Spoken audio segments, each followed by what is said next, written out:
Because what I am saying on Abumanyamini, our people are lame. They are weak. I am struggling to count how many men there are in Biafra land. There are no more men left. Weak, docile, and imbecilic. Weak. I don't know how we can take such people to war. I don't know how we can take men who are not men into battle and win. I am ashamed. Very, very ashamed. Nonetheless, we must preach this very gospel because man did not ask us to come.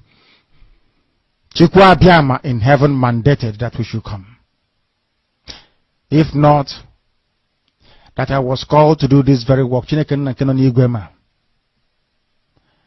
I will not speak to any of you anymore. But Chukwu Abiyama said this very gospel must be preached, and we must preach it. I have prayed since yesterday up until now. My request is very simple. The same prayer I made in secret, I will make out here in the open. Chukwu Abiyama biko. Since it is your intention that your kingdom will be restored upon this very earth, I need men. I need men. I did not say boys. I said I need men. Those of them that you created to restore your kingdom, they should come forward now, not tomorrow, not next year. Chukwu Abiyama. You must bring them now. I did not say tomorrow. Because the insult is too much. It is beyond what any human being can endure. We want to go and get Biafra, or we die in the process, because we are better off dead than witness some of this nonsense going on. The level of insult is beyond what any decent human being can tolerate. They bring their cattle into our land. They desecrate our land. They kill us in the presence of our families and nobody does anything about it.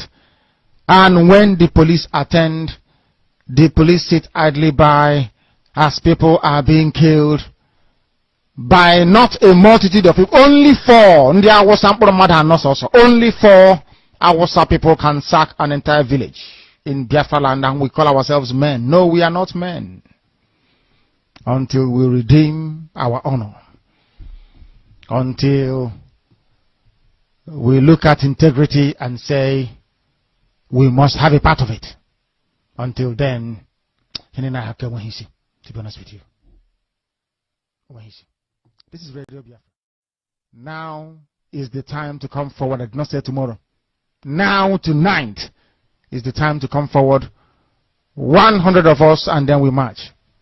100 and we march. The rest can come later if they want to.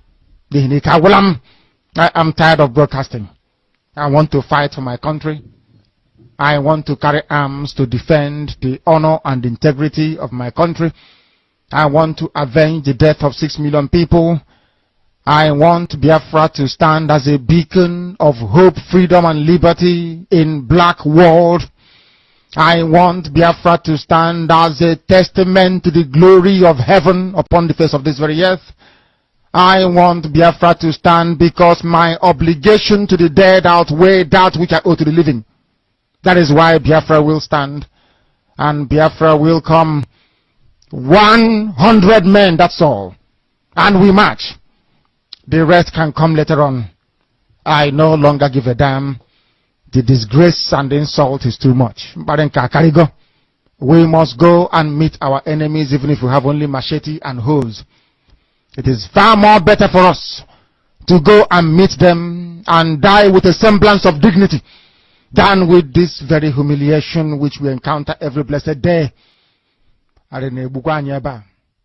We must assemble as we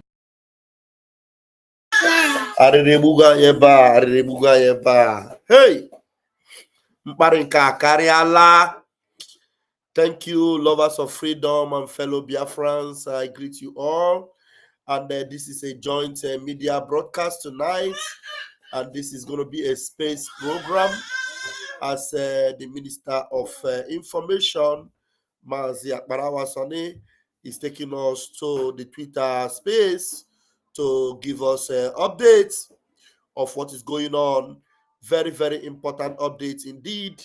And I want you to know that the times are tough. The times are tough, but we love it that way because that's exactly what we want.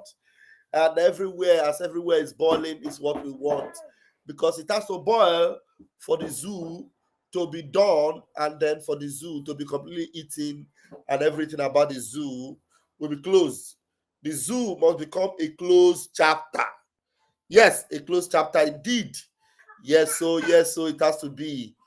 There are so many updates that are going on, and I want to tell you that because the weather is not very friendly here in Italy, so things are not normal.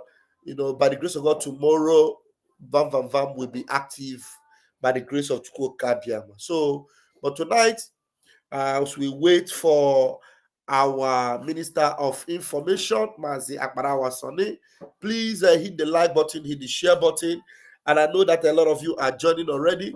So while I will be waiting for Mazi Akbarawa Sani, I will just go to his page and play some of the updates that are there. Please make sure you are following us on Twitter. Make sure. Nandi, what is this? Don't disturb Daddy. Make sure you are following us on Twitter. Make sure you are following us on the X handle, because that's where it is happening. Everything must be boiling. Everywhere in the zoo must be boiling. You see this Uromi 16, the Uromi bonfire. The bonfire in Uromi, it has triggered what will end Nigeria. This bonfire in Uromi, it has triggered what will end Nigeria. And I am Vam. Many of you do not know I was born in Uromi. I know Uromi like my back and forth. Uromi, where that thing took place. I was born there. I had my secondary education there. Every education I have in this world, I had it in Uromi. I can speak Uromi language very, very well. I understand Uromi even more than Biafra land. I mean, more than Igbo land. Uromi is Biafra land. I'm sorry.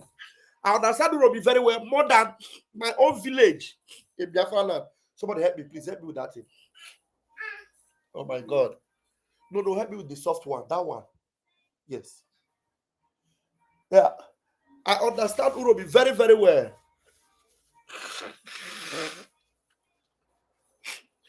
The Uromi people that I know, they are not very easy people that you can push around. Please bear with me. Let me put my medicine, and so that I'll be able to talk very well. Oh my God.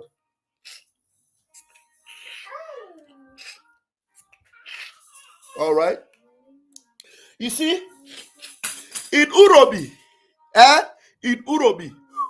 that is where Nigeria will close. The closed chapter of Nigeria will begin from Uromi. Yes. Tell them Vam said so. I know Uromi. Uromi is not like any other parts of Biafra land. These are where you have intellectuals, intelligent people, educated people, very wise people. That is very sophisticated people. Uromi. And these hunters miss their way and they enter Uromi. Tell somebody in Uromi will be their end. In Uromi will be their end. Vam says so. I have a root in Uromi. Tell them. Uromi meki, Uromi adabiame. Metamava, iwoke sarebe, mahemowe. Uromi mada bere Nigeria. We are going to sink Nigeria in Uromi. So we are going to go to the Twitter handle, to the Twitter space. I know a lot of people are already here. But before we go there, let me bring you this particular update from our information minister. Let's go there. Hey, Nigeria don't chook hand for inside Aboki sheets. That their sheets. You know say Aboki sheets. Now there Nigeria go. Now that is the final bus stop. Continue, I would like to commiserate with about 200 families in the past few months in Edo State. Continue, I would like to commiserate with about 200 families in the past few months in Edo State that have had their mothers slaughtered in the farms, have their fathers and children slaughtered in the farms, and those who have suffered kidnapping, as happened recently in Nauchi, around the Gbera camp, not far from the military checkpoints, where 4 people were kidnapped from their own streets at Igbira camp in Nauchi. You can confirm this from the security forces, only very recently. We have videos, and I have a lot on my phone now, of farmers who have been slaughtered in their farms. There's a camp in Ovia here. It's just a farm settlement. It's a camp. The people were sleeping at night, and then herdsmen or terrorists, we shouldn't actually be using the word herdsmen. Terrorists went to those camps, slaughtered them in the night. We have about 7 dead bodies lying there. And I'm telling you things that have happened within the next. Why is this thing hanging now? What is this? Oh no, what is this now? Why is it hanging? Went to those camps, slaughtered them in the night. We have about 7 dead bodies lying there. And I'm telling you things that have happened within the next. Oh no, I don't like it. Why is this thing hanging now? Why is this hanging? Or maybe I need to download this video and play it. Why is this thing hanging? Oh, I needed to play that video. Why is it hanging? Yeah, I will need to download it and play. I don't know why it's hanging from Twitter. Last 1 month now, burnt down some part of their houses. We have video there of Foolani herdsmen and terrorists entering into farms and uprooting cassavas that people have planted and are waiting to harvest for this season and feeding them to their cows. And then those who dare to, challenge them have been slaughtered. So for the 200 families in Edo State that have been slaughtered in the past 3 months, we commiserate with you. Now we know that we have north and south, because the language I hear from those who are condemning is south and north. It is no longer what happened in Edo State, it's what happened in the south and what happened in the north.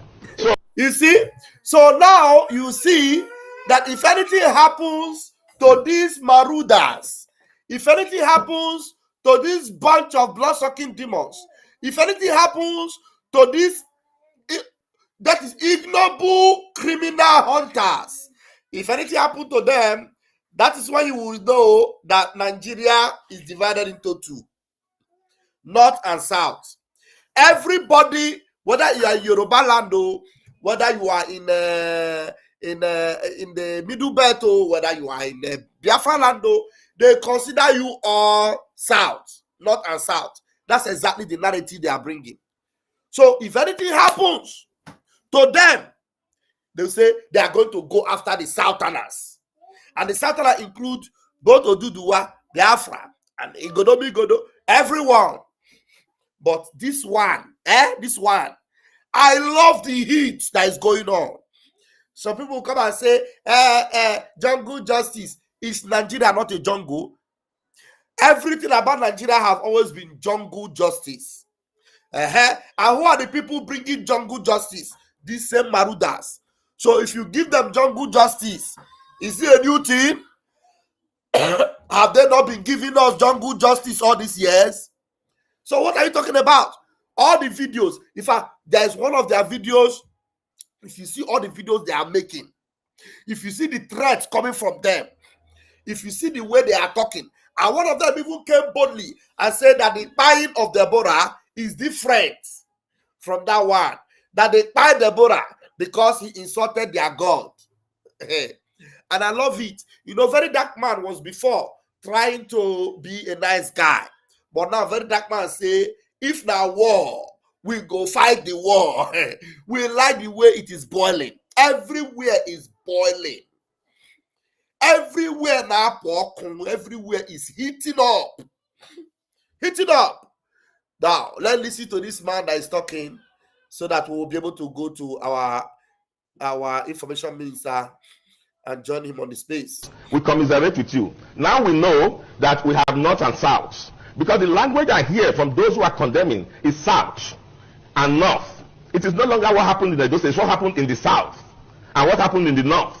So we find solidarity when it comes to anything happening to people in the north. Are you seeing the video they are playing in the down in the below this man that is talking? The video they are playing is a Foolani man who enter inside somebody's farm or put the cassava and is cutting the cassava for his cow. Cassava seed, not cassava leaf. The cassava tubers of cassava, cutting them into pieces for the cow to eat. And you tell me that these people are human beings.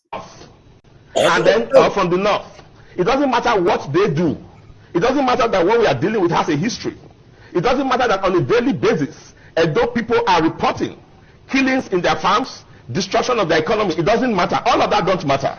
As long as it has not happened to those who are from the north, then you have bodies, you have sociocultural groups, you have all sorts of people rising up in condemnation. It is a shame, it is condemnable, it is incendiary. If we react like that and look at things from such selfish prison, you will have war in this country. Because you have families right now who are crying, who are angry, who have lost loved ones to this kind of brutality in the bushes. And now, as I told you, they have entered into the town at Auchi, and we are not having anybody condemning it. Before now, during the Buhari's regime, I remember that we had serial, kind of killings like this. And then when Tinubu came in, there seemed to have been a little stopgap. But it appears that just recently, as soon as we started hearing of the political actors in the north complaining that Tinubu has neglected the north, we are beginning to see a resurgence of this. We understand what is going on. It is happening in Nigeria, it is happening in Edo State, and we are keeping note, irrespective of all those hypocrisies you see in the press. The people are feeling the brunt, they are losing loved ones, and they are not going to be moved by what you are doing in the press. Let me proceed, please. Did you see that? The heat is on, though. Hey. It is on a boiling point, and we love it. We love it. The heat must continue. Let me check if our minister is live now. The heat must continue. Anybody that wants to slow it down, nobody must slow it down. They never burn you well. I will slow it down. Okay, our minister has come. Let's go and join him.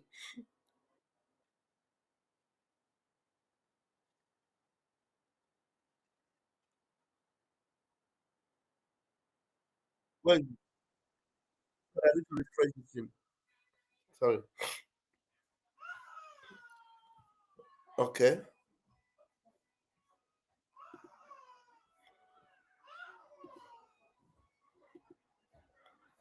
Okay.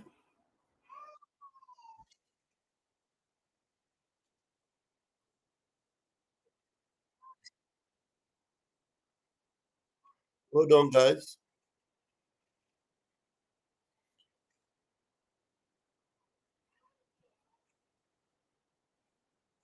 Okay, let's go. Let's go, John.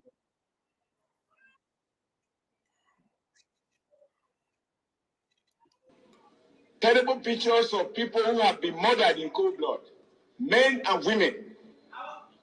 In fact, someone's compound has been turned to a graveyard by terrorists and bandits. This is the farming season. It's already raining. Rains have already started in Edo State and I believe in part of southern Nigeria. This is the time our farmers go to farm. And with the level of killings and banditry and kidnapping in Edo State, most of our farmers are now not able to go to the farm.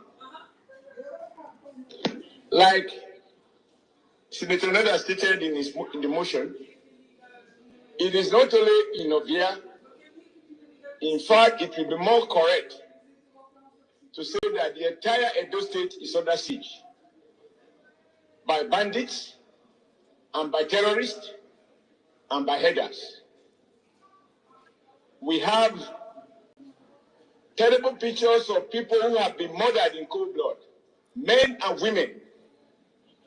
In fact, someone's compound has been turned to a graveyard by terrorists and bandits. This is the farming season. It's already raining. Raids have already started in Edo State and I believe in part of southern Nigeria. This is the time our farmers go to farm. And with the level of killings and banditry and kidnapping in Edo State, most of our farmers are now not able to go to the farm. 16 Dengons. What I know about hunting, and I've gone on a hunting expedition many times. You hunt in a bush in your locality. Correct me if I'm wrong. 16 Dengons. What I know about hunting, and I've gone on a hunting expedition many times. You hunt in a bush in your locality. Correct me if I'm wrong. And I think you also said, I've never heard of traveling many state lines to go and hunt somewhere. It's normally around your locality. Also, where the role of the government comes in, prior to this time, there has been a constant, repetitive action of kidnappers in Uromi. Uromi, around the Ubiaja area, around that Irua area, up till Ikeke. Most of those axes have been inundated by cases of kidnapping. And I know those axes because I traveled around there and I know. And the government have not done anything to stem the tide. Hence, even people now trusting the vigilante. Because people trusting the vigilante that have now gone high-handedness, that have not, perpetrated this in a high-handed way, it's a reflection of the fact that the security services of the state have failed. So please help us juxtapose those scenarios. Hunting in a bus, 16 guns, and an area that was initially inundated by kidnappers. What should we have done better? And how, after those perpetrating these heinous acts are brought to book, what should be done to stem the tide of kidnapping in all of these areas? Thank you very much, Rufai.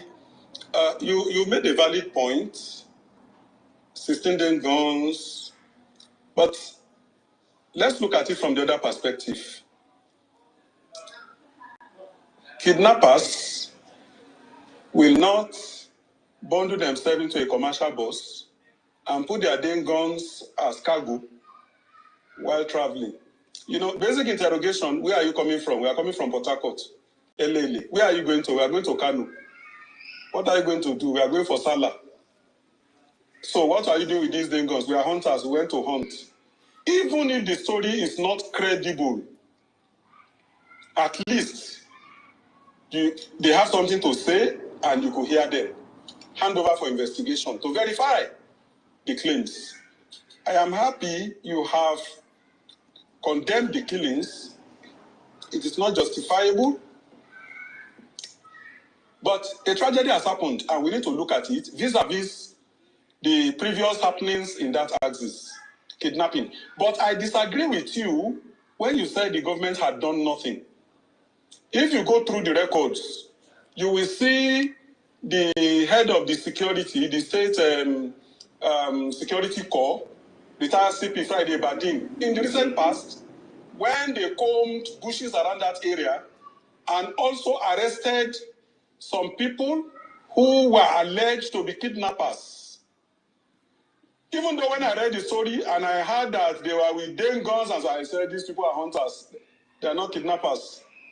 But let's be frank, somebody who is carrying a Dane gun, even somebody who is a hunter, if he is predisposed to criminality, can kidnap if he has the opportunity. Because somebody a Dane gun is pointed at, will not say it is just a Dane gun. A gun that can kill an animal can also kill a human being.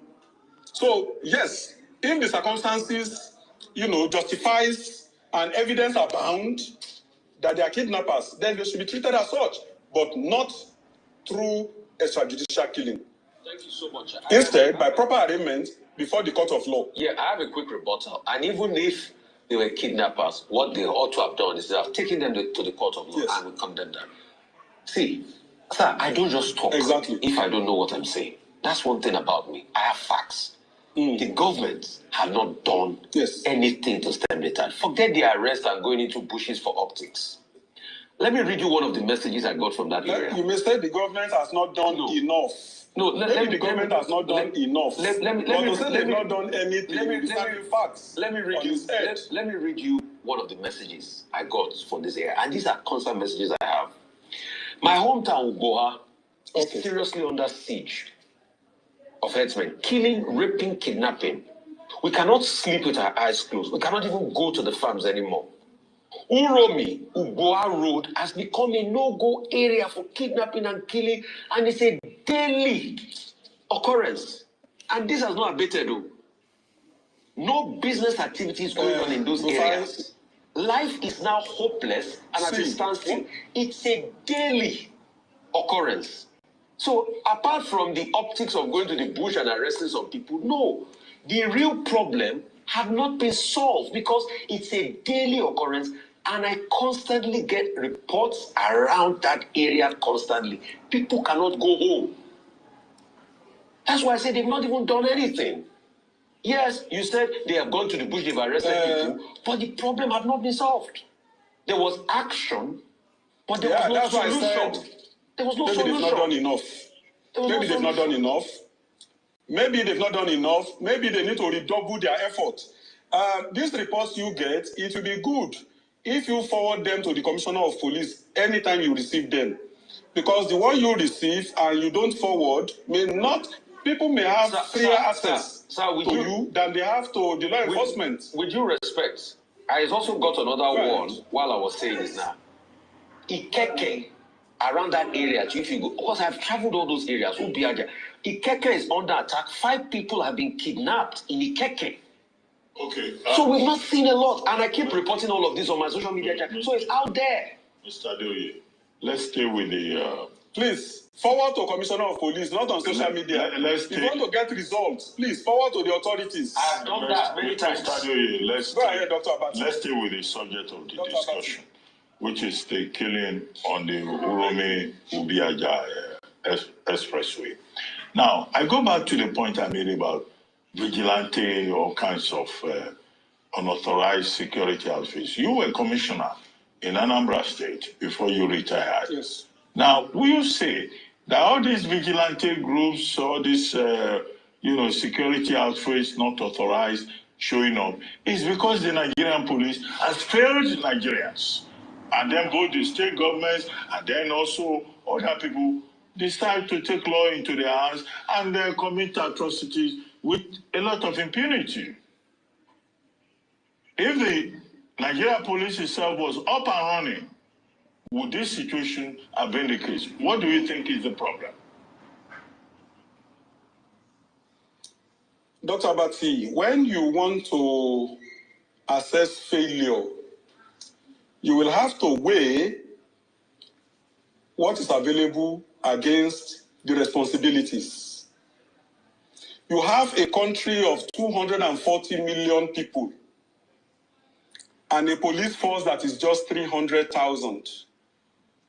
From that statistics alone, you know that a lot of areas will be uncovered. A huge segment of the population will be unpoliced. That is one. 2, you look at what are the logistics holding and the funding of these security agencies. It is said to whom much is given, much is expected. So when you want to assess failure, you need to assess what have you put in place and what empowerment is there for them to discharge their responsibilities. Then you weigh it against performance. It is then you can arrive at an objective, conclusion. So I think the Nigerian police is understaffed and underfunded, grossly so. We need to start looking at practical ways. Mr. President has done something in that regard by giving approval for the rapid recruitment of personnel to beef up the strength of the force. I hope that is followed by better equipment and funding so that the spread can be better, the training more qualitative, and equipment enable them to do more than they do currently. Technology is available to enhance performance. If all these are deployed, I assure you, performance will be much better. But coming to the present, I and you, we are in agreement that a lot more needs to be done to enhance safety of life and property across the nation. Kidnapping is a menace in many jurisdictions, not just in Edo State and not just this occurrence. In many states across the country, when kidnapping started in the Niger Delta, way back, when expatriates were the target for ransom, I warned.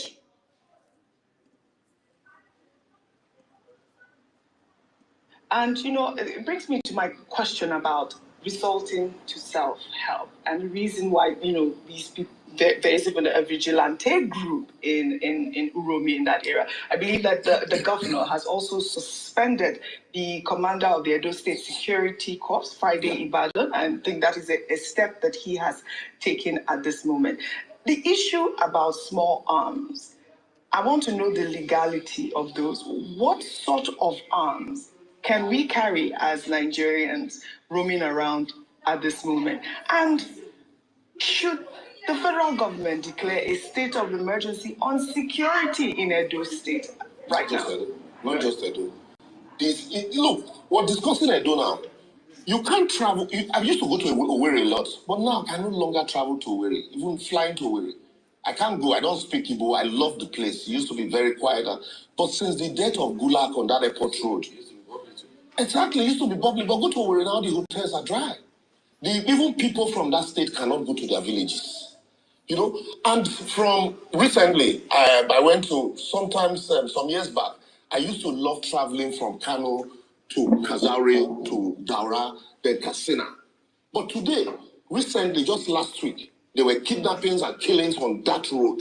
So it is everywhere in Nigeria. So it is not just Edo State. Let's declare a state of emergency on security generally in Nigeria, and then sit down, have a holistic conversation about it. And then the issue of light arms. Yeah. Legally, it is police that are empowered to license, owners of light arms. But with the proliferation of arms, and then in some cases, you see headsmen carrying AK-47, and they tell you because people are attacking their cows. So let's also look at this idea of ranching. It's a business. You can't use your business to spoil mine. You're using your cattle to, move through people's farm. And some of them also have accused the village community leaders that anywhere you see them stay beyond 1 month, they settle community leaders. So this is where the state government also now begins to question some of these community leaders.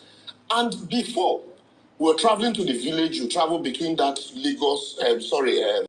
Benin Auchi Road, you can travel at any time. But now, for the past 15, 20 years, 15 years to this time has been terrible. Very, very terrible. That if there are no military and the police on that road, you dare not travel. That is so bad that police will tell you, please, don't enter that road before 9. And once it is 4, stay at home. So would you say there's like a selective response to insecurity in Nigeria? Exactly. What the federal government is doing is a selective response. When it happens in your state as a governor, you are left at the mercy of the local that you have, like Edo State governor. For me, I feel for him. He's helpless.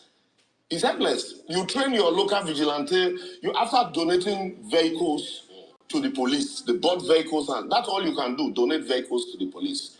And at the end of the day, it is the federal government that will empower them with arms and will decide who to post to where. So if you are lucky, they post many men to your place. How many of these police stations can actually respond? Imagine, let's assume now that with those numbers of people, and they are carrying not just their guns and their other arms, maybe confiscated, concealed, and then they attack a community like Uromi. What's the number of the policemen in Uromi that will respond to such an attack? 0. Because the few that you have are already getting all the big men, rich men everywhere. So with that kind of challenge, a governor is at the mercy of the federal government. You remember Jonah Jang those days? Said, I called the commander at 2 a.m. He didn't respond. So in this case, it is the same thing. That's why you see government are empowering hunters, they're empowering local vigilantes, creating vigilantes, training them. It is the same police and the military that will still come and train these vigilantes. What sort of training So why are we running away from having the conversation about local security when it is the same police that will train the vigilantes and you buy local gun licensed by the same police to give to them to provide security because the police is overwhelmed. They can't provide this security. But you've spoken extensively about the vigilante that has been duly appointed to say, by the governors to take care of the state. But in this situation, we're looking at what the governor is calling illegal vigilante operatives. These people are illegal. So now, speaking to that illegality, where do they come from usually? Who empowers them? Where do they get these weapons? And also keeping in mind that for this type of incident to happen, they didn't just show up. They showed up. There was a crowd that gathered. The crowd, nobody stopped them from doing what they were doing. So there was some form of understanding within that area that this is who these people are because they set up a station in that location where there are no police officers to say, you're not supposed to be here. So these people seem to be illegally empowered as well. That's why the government is saying, these are illegal, we do not recognize them. Because before the election, if you remember, there was this local vigilante also recognized by the government, the previous administration, and then the IG suspended that vigilante in the entire state. And so, on the allegation that they were trained for election and all of this, so many stories. And then this governor came on board and said, look, we need to restructure, we need to reorganize this structure, this entire, the law for first and foremost was amended. And then they set up a local vigilante, those security corps. Yes. And so that security corps, they had command structures, command and control structure. And ordinarily, if these people were part of those that were trained, once it happens, the next thing would have been to radio the sector commander at the local government that would probably call for backup. And then maybe they'll move all of these people to their office for interrogation and investigation. But because of the challenges of security across the borders in the state, what some of the communities do, like in my community also, we do it. You see, some of us in the cities will contribute money to protect communities. So they empower their locals. My community had fought a communal clash.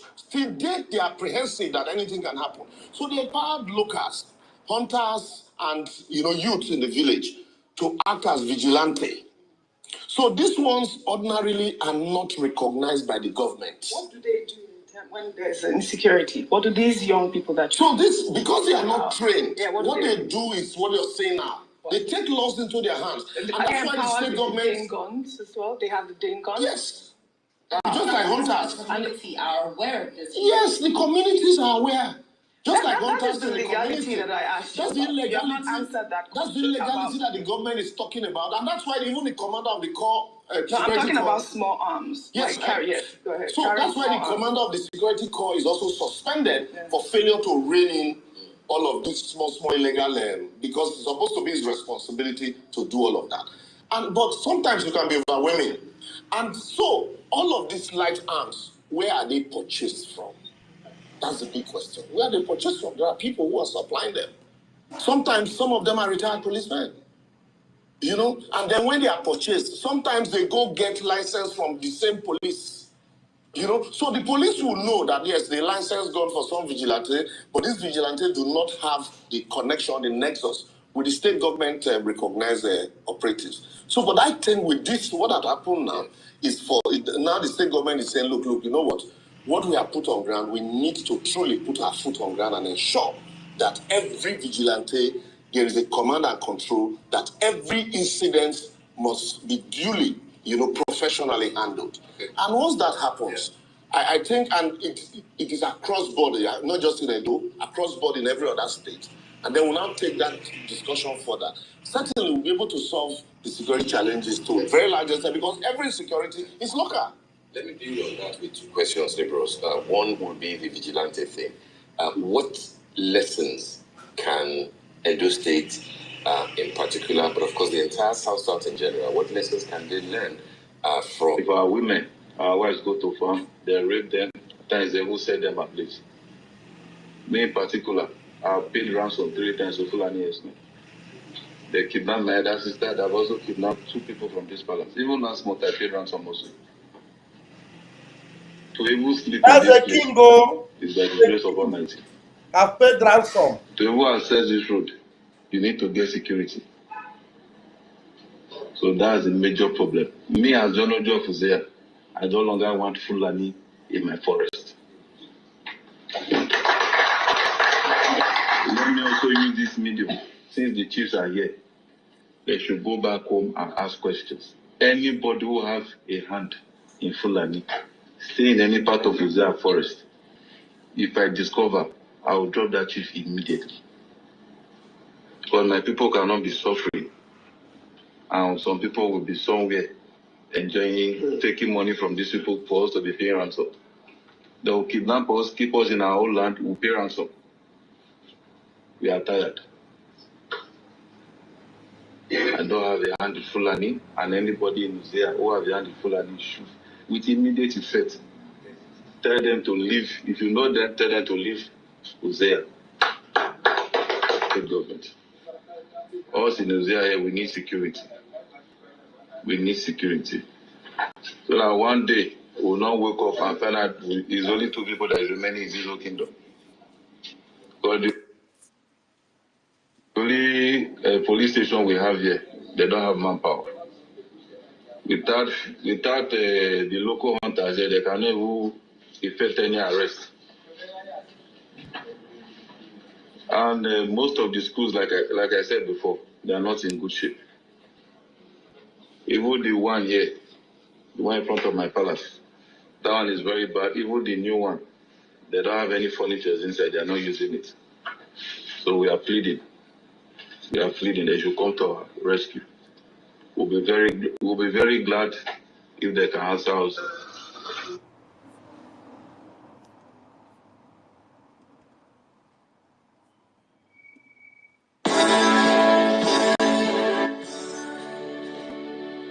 All hail Biafra, land of the rising sun. We love and cherish. We have vanquished all enemies.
minute silence to our fallen heroes.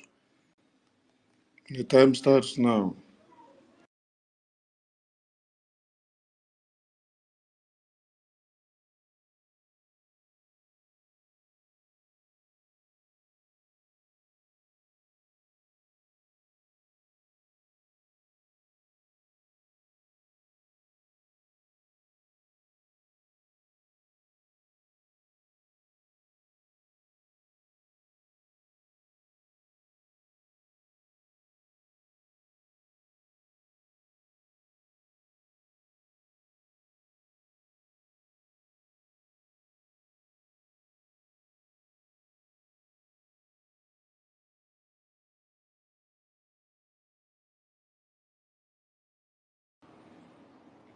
May the souls of our fallen heroes rest in peace, while their spirits continue to spark up the momentum so that anyone slaughtered by the Foolani terrorists in the cause of our freedom, their death will not be in vain. We shall revenge their death to the last man standing, and we will liberate Biafra. He said, he said, he said. Warm greetings from the Biafra Republic government in exile and the de facto in the homeland to all Biafrans all over the globe, to the lovers of freedom and to the enemies of Biafra, and to those that have come in to listen to be able to learn one or two, and to those that want to understand our stand, considering all that is happening in one Nigeria as at this time.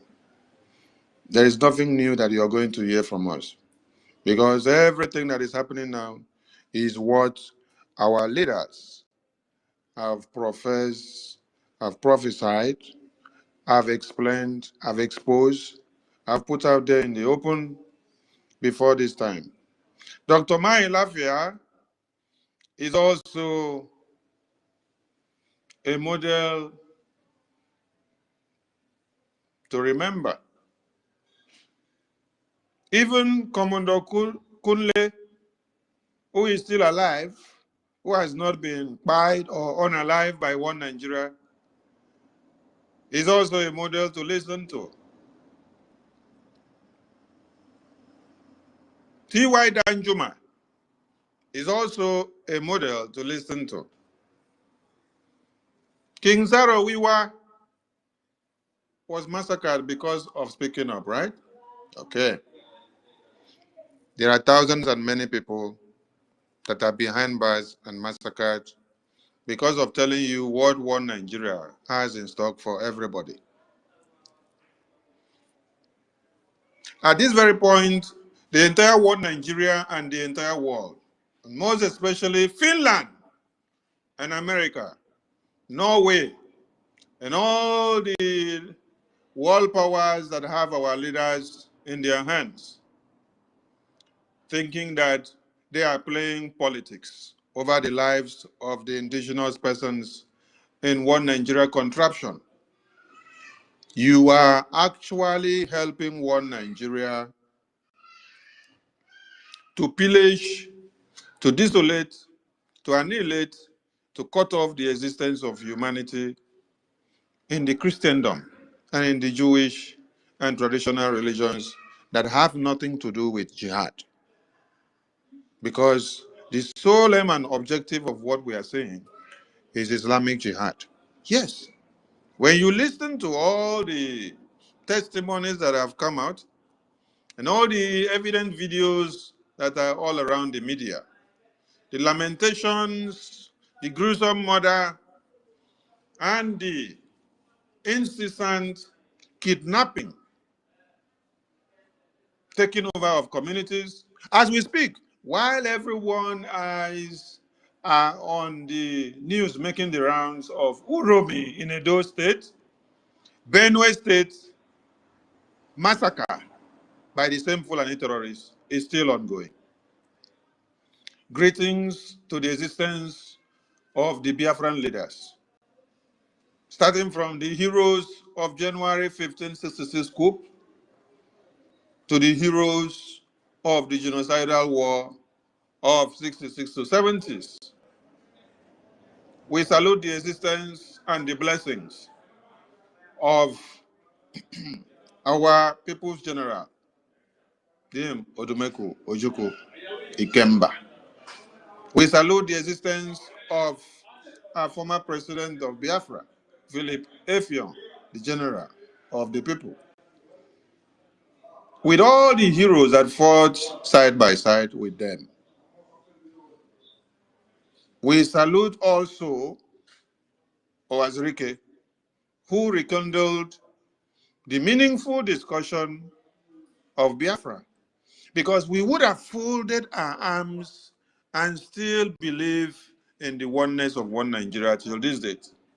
What we would have seen would have been increase in the perpetual murder of our babies, women, and children. I don't even know if R0RI had not rekindled the ideology of Biafra. I don't know if I would have been alive to this time to even be talking. I don't know if Martin Nnamdi Kanu would have even had the idea or the courage of coming to follow him. I don't know if my Prime Minister Simon Ekpa would have also killed him. I don't know if all of you here alive listening to us would have even come to understand why we must speak Biafra again. God bless R0RI's reign and his efforts on the Biafran restoration. It is on that his government in exile that he tried to put in place that this very government in exile was restored. And we continue. We put many together to make it better. Yes. That is why it doesn't matter where someone started and stopped, or what he did and how he did it. What matters is you that have come in, what difference can you make? The Prime Minister made a difference with the entire people that came all around him to support him and to make it happen. Let me recognize the presence of our international lobbies and attorney representative, Mazi Elias Gerazulis, who happens to be active in this very space, present with us as we speak now. I salute you, Mazi Elias, for all you do, for making Biafra to be known on the international scale, for making Biafra to be understood of their plight.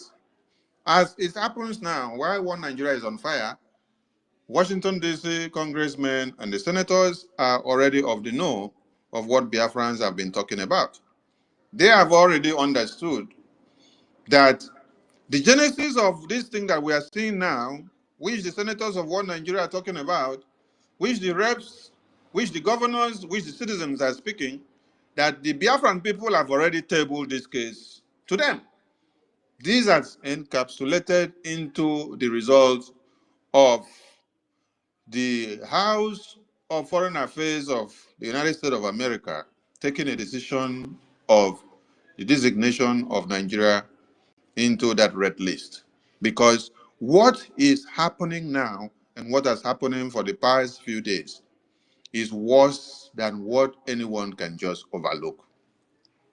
So we salute all our leaders that have sacrificed the test of time for Biafra. Whether they made it down successfully, or they were betrayed along the way, or they are still active in service, we salute you, because it's not easy to be a lamb, to lead the Biafran people under the contraption of a destructive tendencies of a one Nigeria that we have, where you will make every effort to liberate your people. The same zoo terrorist government will go back to pay off some people behind your back to destroy the effort that you have made. They created a system of hunger, starvation, criminality, a system that is incapacitated so that they will make you to become a pauper.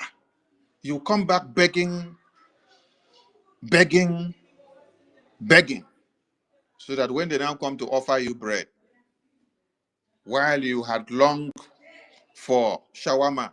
Because you see bread as an option, you will rather take bread and then forget about a shawarma. Because for the past 10 years, you have not seen biscuit. So if you're not given a bread while you were longing for a shawarma, what will you do? You will run for it. So we salute our leaders. We come down to our supreme leader. Our supreme leader was kidnapped. We want the international community to, at this point, understand and remember the reason why our supreme leader, Martin Amdekano, was kidnapped. Our supreme leader was kidnapped because of telling the entire world, because of telling the entire world, Nigerian people, because of telling everyone, most especially the Christendoms, that the Fulani terrorists have gathered, that they have made a decision to Islamize one Nigeria and everything in it. These are the reasons why our leaders were detained. This is the reason why Mazen Nnamdi Kanu was kidnapped in Kenya. He did not steal anything. He did not beat anybody. He did not destroy anybody's property.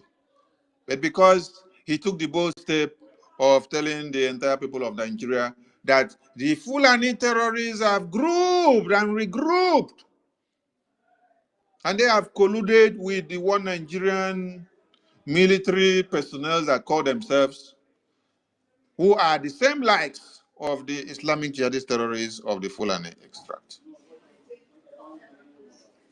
If they should ask one Nigeria, why did you kidnap Martin Nnamdi Kanu? The only thing they will tell you is because he is telling them that they should have Biafra and that Fulani terrorists is around everywhere. But today, it is the reality of the day. They committed international crime by going all the way to Kenya to kidnap our supreme leader, Mazen Nnamdi Kanu. They lock him up after they kidnap him in Kenya, beat him for many days, detain him, and then later weeks him masked and chained down to one Nigeria. Till today, he is in detention, incarcerated, confined to a one room, where not even the lawyers can see him at their convenience, where there is no private client to client or client to lawyer or client to attorney free conversation medium without being monitored by one Nigerian terrorist government. There is none of such granted to him. The same t-shirt, the same trouser, the same panties, the same singlet that this very man wore when he was kidnapped in Kenya in 2021, June, is the same dress code that he has on him till date. His eyeglasses, his lens that was destroyed during the altercation and the massacre, which they wanted to do to him, his eyeglasses or his a lens was destroyed, and up to today it has not been restored. Many wonder how he sees and how he's able to even read when they saw him read from the courtroom. Another shocking thing that people should understand is that those same books or slips that you saw our supreme leader read in the courtroom, he was never allowed the permission or the audience to peruse through those slips. He was never allowed to go through those pamphlets that you saw while he is in the DSS custody. But when the only time he has the time to go through those things is when he appears in court, because when the attorneys and lawyers come to visit him, they don't allow them to even hand a pamphlet to him to go through or to read. So he doesn't know what they are bringing up against him tomorrow in court, what his attorneys and lawyers are filing to contravene whatever that is coming against him in court. Because no private discussion of a client to an attorney or to someone in detention or to a lawyer is granted for him to have such discussion in one Nigeria. So our supreme leader have paid the price for this very freedom. And not just for this freedom, but for the entirety of one Nigerian people. Yes, because the massacre that happened everywhere in one Nigeria, this our supreme leader has preached, educated everyone in one Nigeria about it. They ignored him. Rather, they planned to kidnap him. Because they thought it is all about Biafra ideology. They forget that we don't only speak Biafra, but we speak the freedom of every indigenous persons in one Nigeria. Those persons that were originally born and their ancestry were in the Nigerian enclave, not those ones that migrated from the Sahel to come in and usurp opportunities that were never theirs.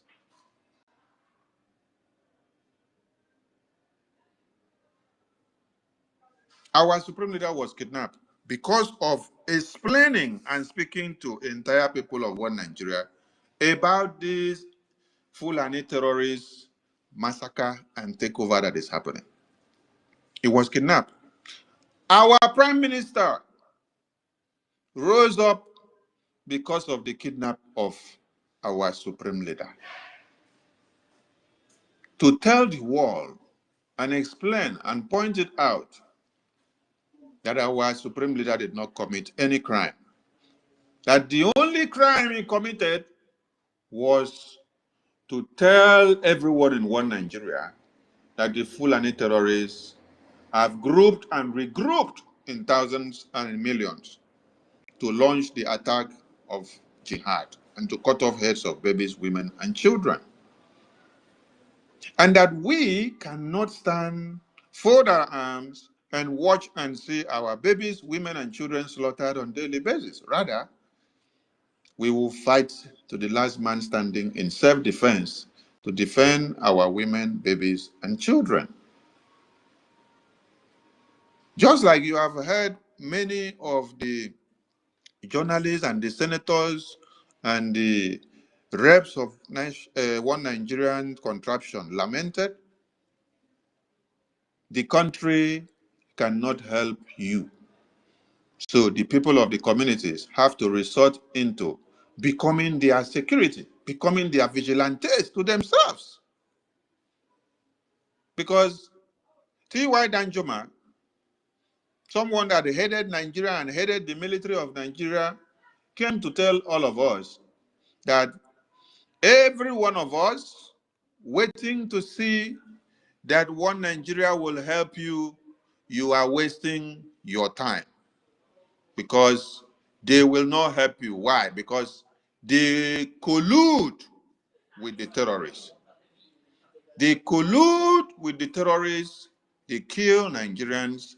They buy Nigerians. They unalive the babies, women, and children on a daily basis. Why? Because they want jihad to stand. So if a former head of state of one Nigeria, if a former military personnel, a former defense minister of one Nigeria is telling you that this is what is obtainable in one Nigeria, what are you supposed to do as a citizen? Every one of us must rise up. The armed forces are not neutral. They collude. They collude. They collude with the armed bandits that kill people, kill Nigerians. They facilitate their movements. They cover them. If you are depending on the armed forces to stop the killings, you will all die one by one. That is coming from T.Y. Danjuma. And T.Y. Danjuma is not just a T.Y. Danjuma as they see him. This is the former chief of army staff of one Nigeria. And so it's someone that has been in the terrain, someone that understands the system of one Nigeria the way it has been galvanized. It has been galvanized to work for jihad. So what will the indigenous persons do? Having heard all this, you have to resort into self-defense. There has been another thing that sparked public discourse. A farmer, a Christian farmer, who was accosted in his farm by Foolani terrorists with his livestock, and he uses the cows to destroy the farmer's crops. And then the farmer said, "Why do you have to do that?"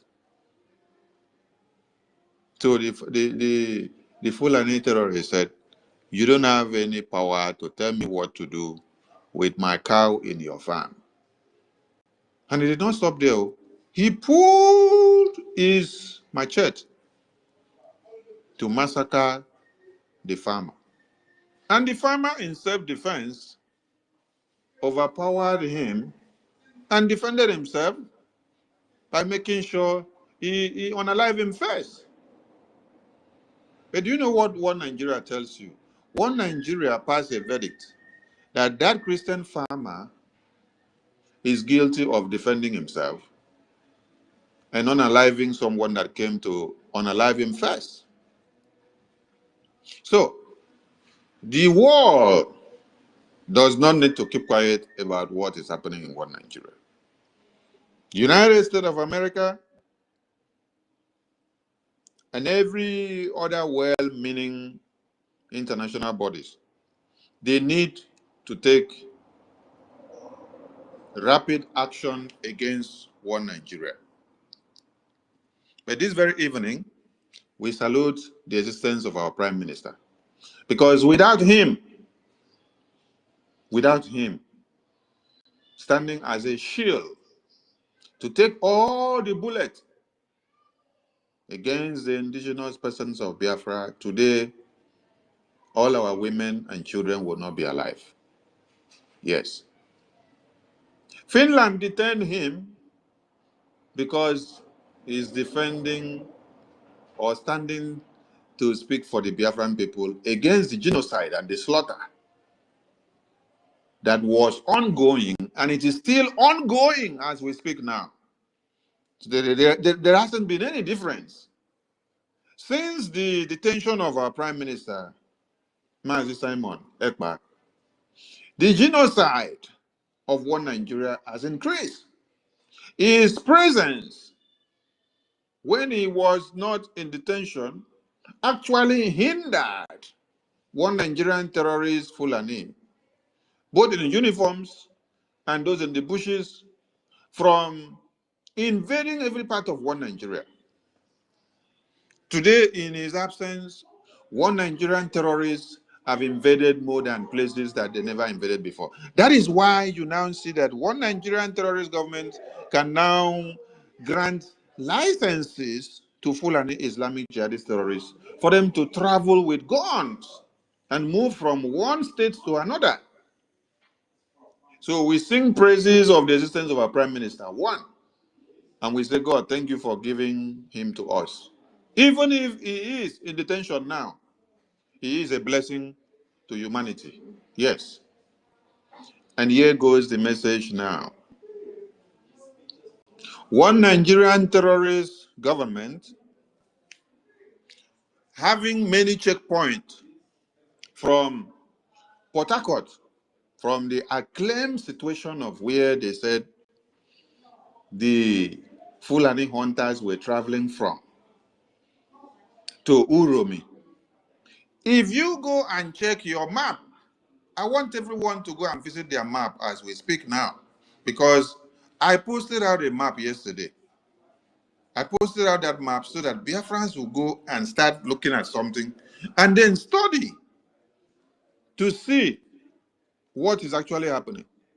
If you are to move from Port Harcourt to Uromi in Edo State, Port Harcourt is in River State, all rivers, where Wike and the other man is having their quagmires in politics. If you have to travel from Port Harcourt to Uromi in Edo State, I tell you that if you're going with a car, you will use If there is no traffic on the road, if there is no traffic on the road, you will spend 5 hours, 23 minutes. There is no train moving from there, so no calculations with train. Then if there is traffic, then just calculate that you may spend up to 8 hours or 10 hours, or even the entire day. Then if you're going with your foot, you will spend 2 days moving from Port Harcourt to Edo State, Uromi, precisely. Now, for those of us that are only in within Abia State and Akwa Ibom State, all Abia and all Akwa Ibom, when you are moving from Abia to Akwa Ibom, you will see that it's not up to an hour. But you will calculate and tell me how many military checkpoints that you have. How about somebody moving from Enugu to Imo State?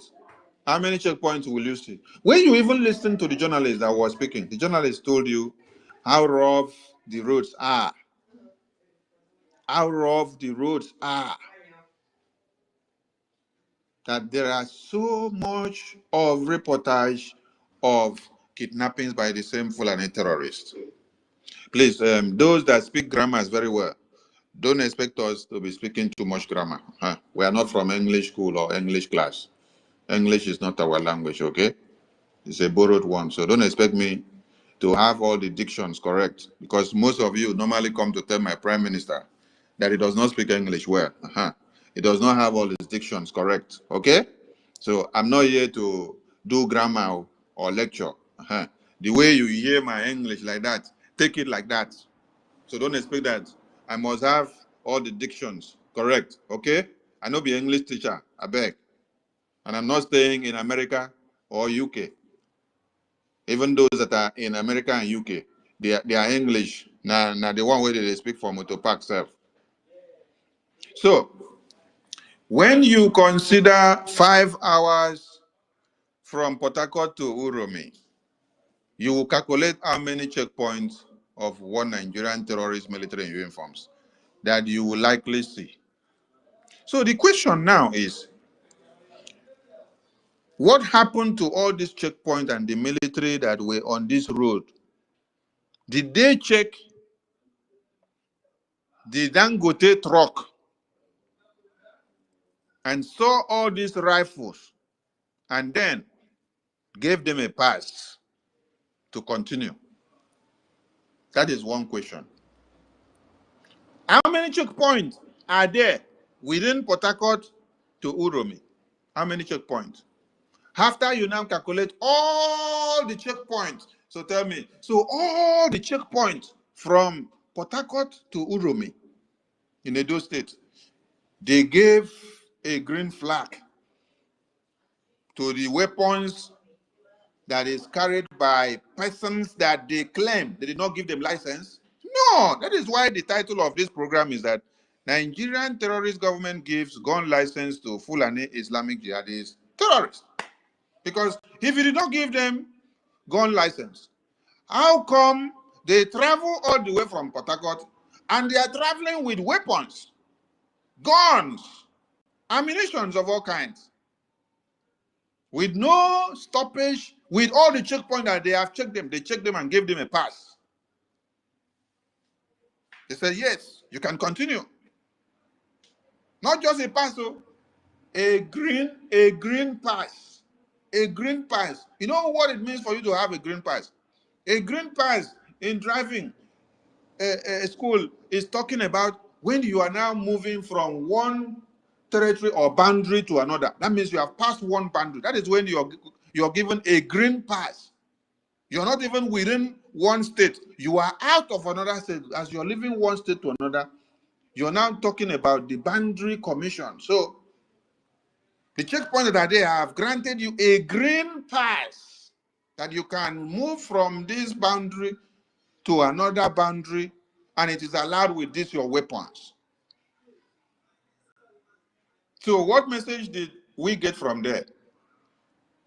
Compromise and accomplices, which goes in line to validate what the former chief of staff said, T.Y. Danjuma, that the terrorists want Nigeria military operatives, that they collude with the terrorists and they work with them and then they kill Nigerians.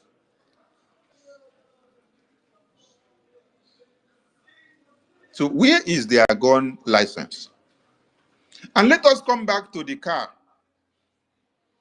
or the vehicle that carried or haulaged these people from the acclaimed Port Harcourt to Uromi. So Dangote truck has the license of carrying or conveying or transporting weapons from one part of the country to another. There is a license that one Nigeria has given to Dangote truck to haulage weapons from one part of Nigeria to another. Are we getting the point? Okay. Then, another point is that Dangote truck, according to driving rules, a human being is not supposed to be carried as a commodity in the parking space of a commodity. So, the Dangote truck turn human beings to commodity and carry them inside the trucks. You now have dogs. Dogs were inside the same truck. Human beings of over how many? Over 20-something were inside the same trucks, conveying from one place to another with ammunitions, guns, and bullets. You see, when they were talking, they did not mention bullets to tell you that they were live bullets. I want to ask everybody, if you carry a gun and you are moving from Port Harcourt to Uromi, is it when you get to Uromi that you now go and buy the bullet? Or is there one company in Uromi, Edo State, that will deliver the bullet to all of you to go and carry to go for operations? Or you were all with your bullet inside your pocket or inside one bag? Because it is the bullet that will be used on those guns, those rifles that you carry. See, it doesn't matter the name that they give the guns or the ammunitions, whether you give it den guns, or you give it dark guns, or you give it white guns, or you give it baby guns, or you give it toy guns. Gun is a gun. Ammunition is an ammunition. Rifle is a rifle. As far as that can kill a rat is a living thing. The same way that it will fire a rat, the same way it will fire a rodent, is the same way it will fire a human being. And that human being is breathing. It is the same breath that human being has, that a rat and a rodent and a dog and a cat has. So why and how did Dangote now have to come to the point of now being able to convey human beings as commodities? So now there is no rule of engagement of driving again. So you can now carry commodity, put inside the boot of a car. Then you carry human being, put inside the boot of a car, carry guns, carry weapons, put inside the same boot, and then travel. Driving rules will tell you that you cannot put human being inside where you put commodity and you drive from point A to point B. But in this very case, we had that the Dangote truck that was used to convey the Foolani travelers, as they are claimed, all of them were inside the Dangote truck. Dogs were there, human beings were there, and then many other things were there. Then guns and bullets were all there. What do we even know, Seth? What is our problem, Seth? Our problem is that everyone are waking up now to see the reality. And I want to challenge the youth of other states and other parts of one Nigeria. You see, in Biafra liberation now, we are liberating Biafra. The Biafra Defense Forces, the Biafra de facto in the homeland, will continue to liberate Biafra, delegitimize the existence of one Nigerian terrorist until we are fully done with them. Yes, dismember them totally. But you all have a duty to play. Learn a lesson from the boldness of the Edo youth. Also, the elders of Biafra land, I want all of you to also learn a lesson from the elders of Edo State. Also learn a lesson from the senators of Edo State. You see, many of the voices that you have heard speaking out now on the channels television, Arise television, most of them are not Igbos. Most of them are not Biafrans. Most of them are not Ibibios. Most of them are not Efik. Most of them are not Igalas. Most of them are not of the Biafran extract. This is the point I want people to understand. 95% of them are what? The Edos who are speaking up at this point. And how are they speaking? Are they speaking with fear of prejudice? No, they are not speaking with fear. They are speaking with boldness. It doesn't matter if they are going to lose their positions in one Nigerian politics. You see the journalists speaking up boldly with fear of no kind.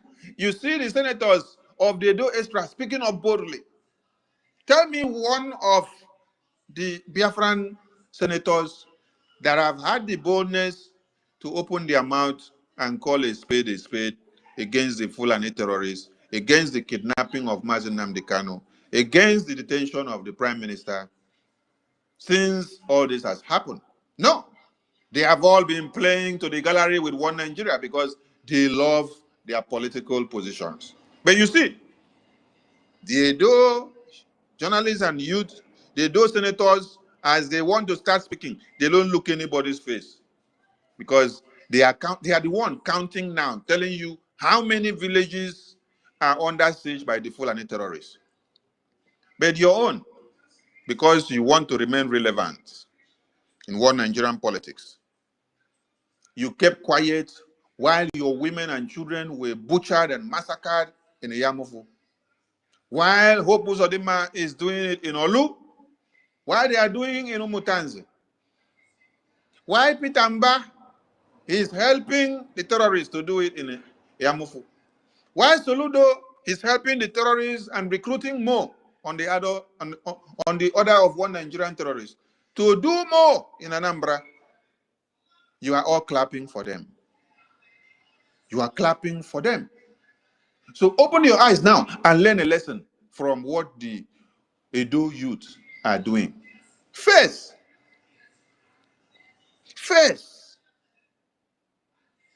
you all will want to hear the best of our speech, right?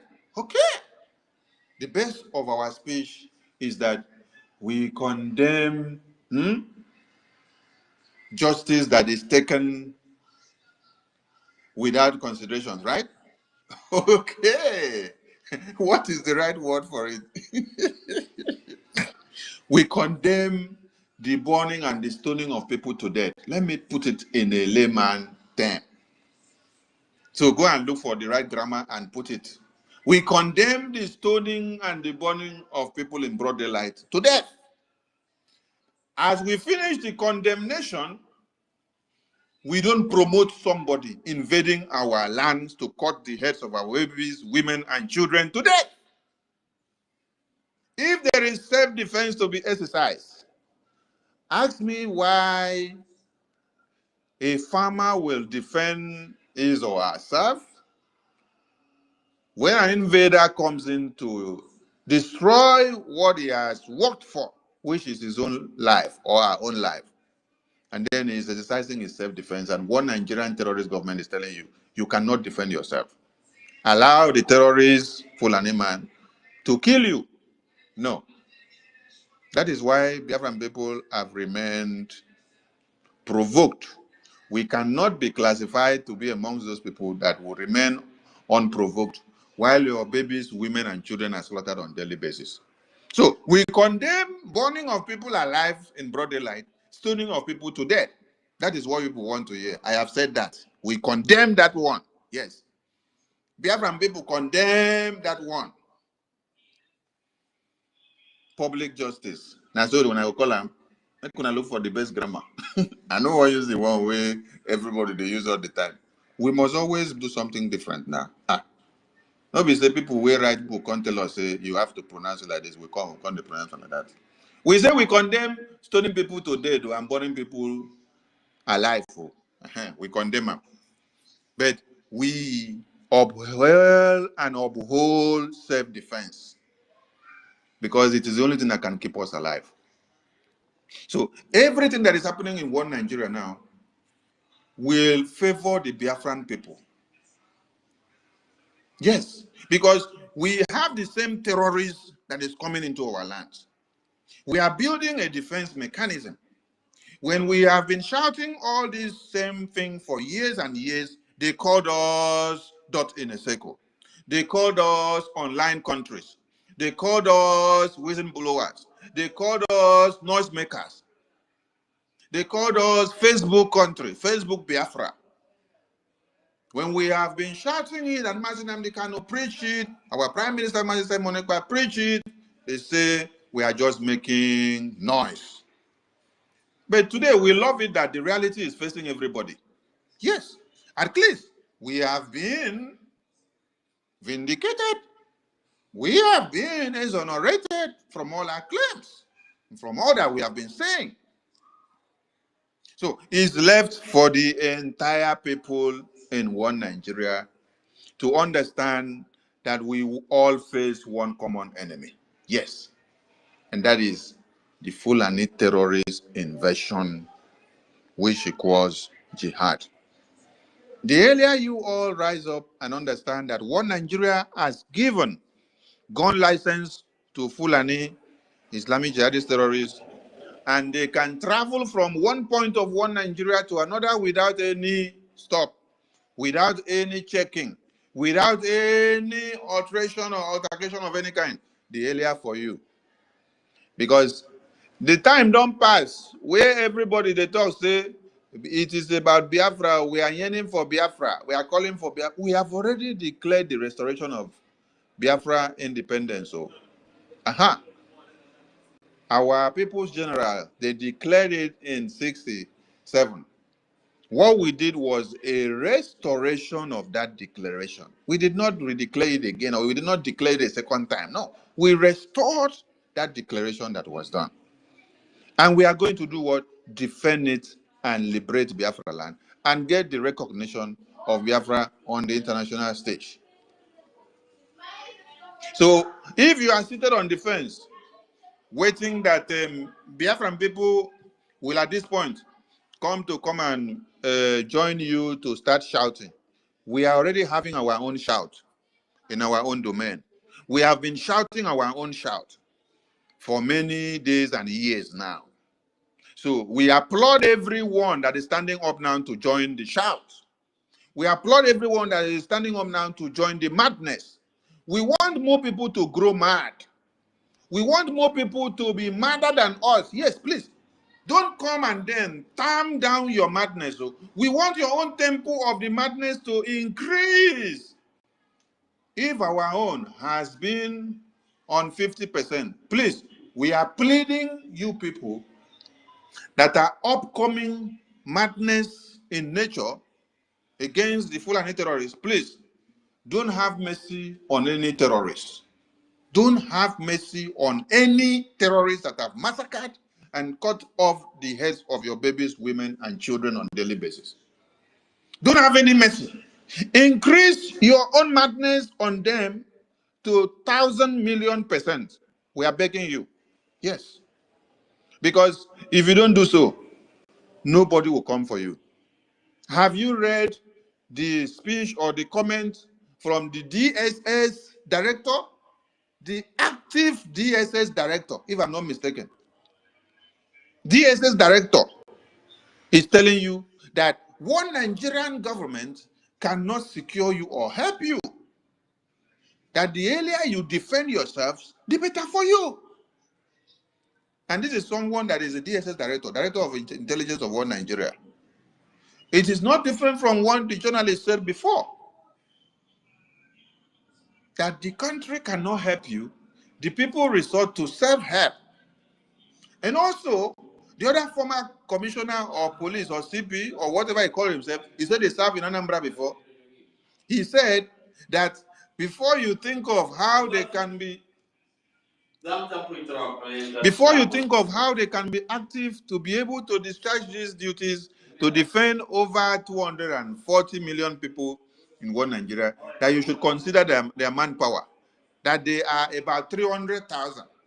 So how can them, being 300,000 personnel, now control 240 million people in one country? So they are already owning up of their irresponsibility, that they cannot do anything. So you, as a citizen, what is left for you to do? It is not time for you to be shouting, Biafra are criminals again. No. It is not time for you to be shouting, Nnamdi Kanu is a terrorist, is a criminal. Simon Ekpa is a terrorist, is a criminal. Hey, Simon Ekpa is where he is now for a just cause.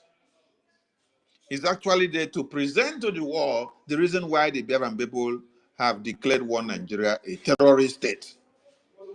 Because evidences of what he has been saying and what he is doing is coming out. He's coming out now to you while he is there. While he is there in detention. Everything that Prime Minister Simon Ekpa has been telling you people, that you people call him a criminal, a traitor, someone that wants to destroy Nigeria. It is happening before your very eye now. And you're all crying from the north to south, from west to east, looking for a savior. No, Mazi Nnamdi Kanu was a savior who came and gave the prophecy. Dr. Mai Lafia was also a savior who came and delivered the message. But all of you Christians saw Dr. Mai Lafia as someone that just came to make noise. You now ignored Mazi Nnamdi Kanu. Also, you went to sleep. When they kidnap him, you all clap for one Nigeria and say, yes, Mazi Nnamdi Kanu want to come and tear Nigeria apart and one Nigeria. This is our Nigeria, one unity, all in one accord. Mazi Nnamdi Kanu, and this is Biafra ideology and the Biafran people. Oh, these Igbo people. Oh, this is Bibio people. Oh, this Kalabari people. This is Kala people. Hey, this is Gede people. They want to come and destroy one Nigeria. Oh, these Philadelphian people, they say they fight Biafra before they see Biafra. Oh, these Franco Pico people, they come again. Oh, they want to come and destroy Nigeria.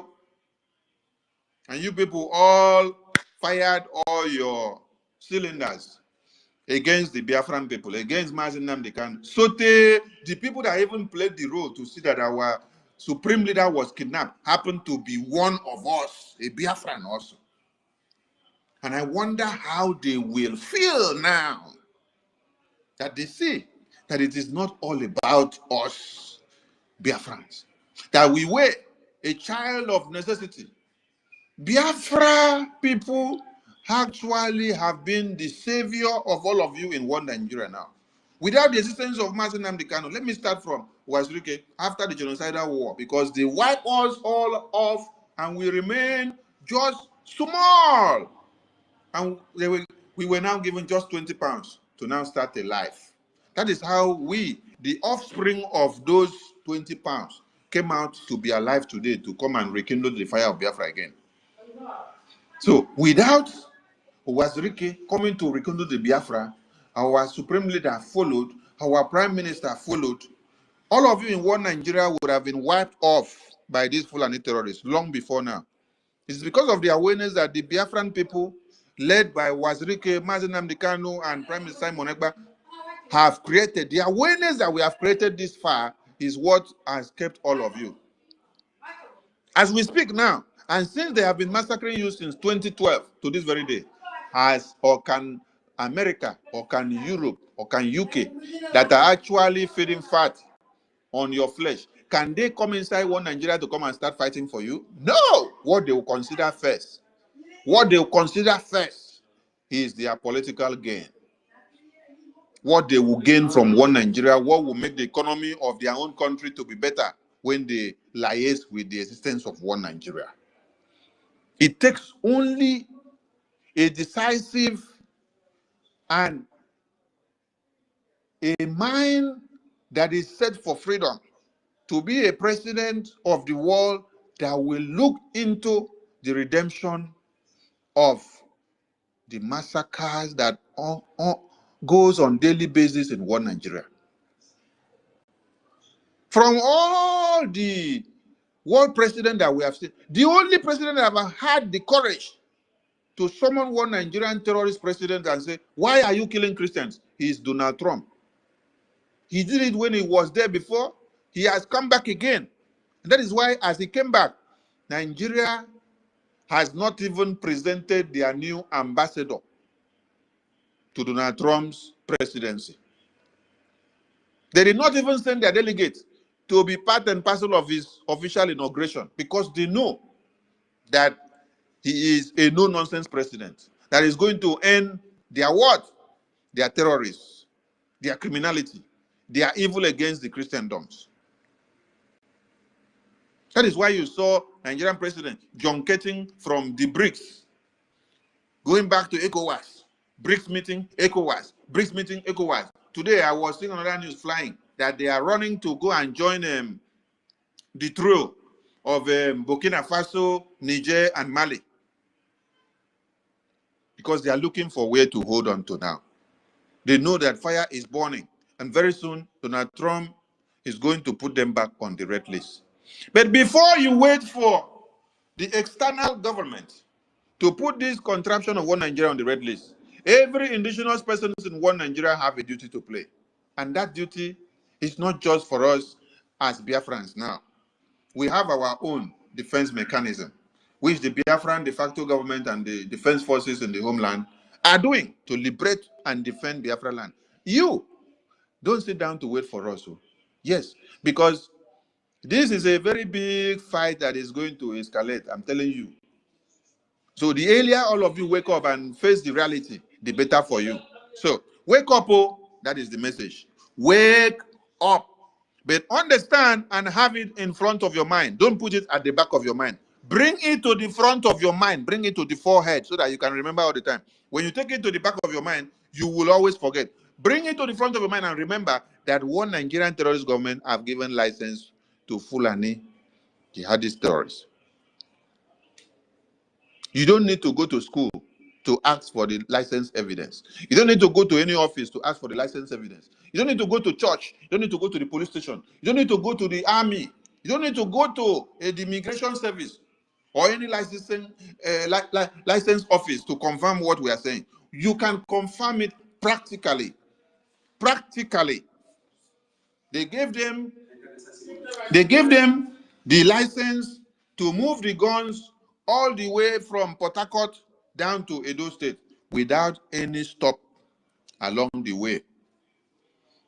All the checkpoints that were there, they stopped and saw the guns, the bullets, they gave them a green pass and they said you can go with it.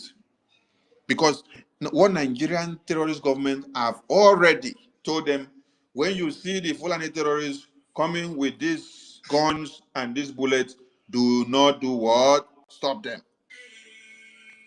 Allow them to go with it because they have the license to move with the guns from one part of the country to another. So if they are given that preferential treatment, tell me why people will not be massacred. What is the idea of giving somebody a gun to move from one state to another? Is it not to be able to use it to kill something? What is that thing they want to kill? You heard them say they are...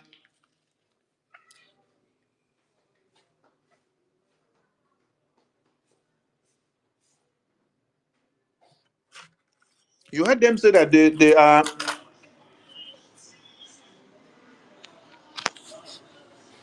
They are hunters.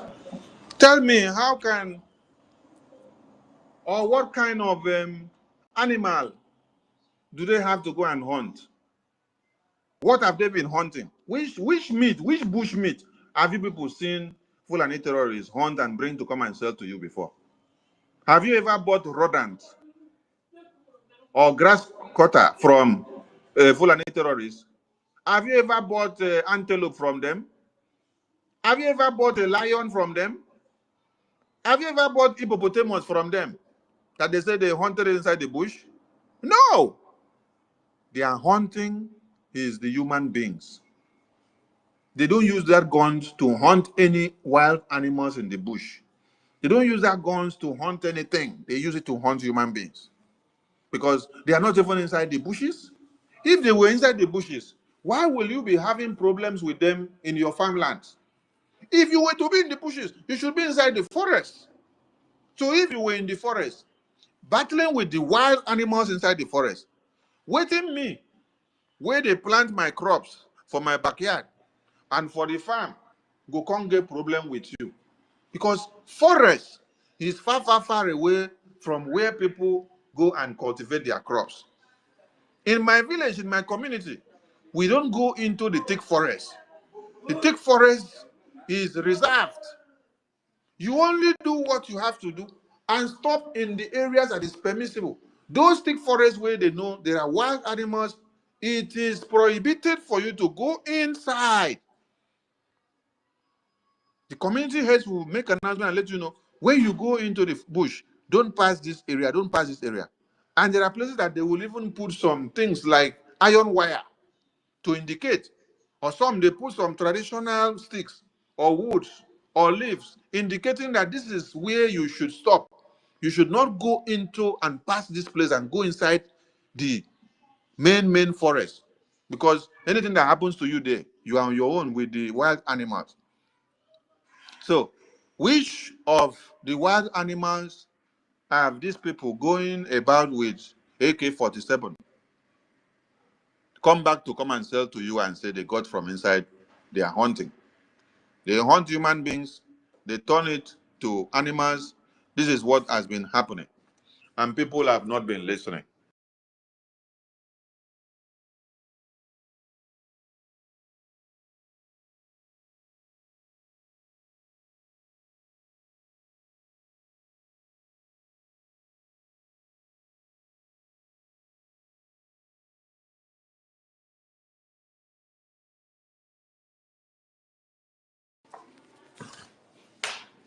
So we look up to see everyone that continue to burn the zoo terrorists, one Nigeria down.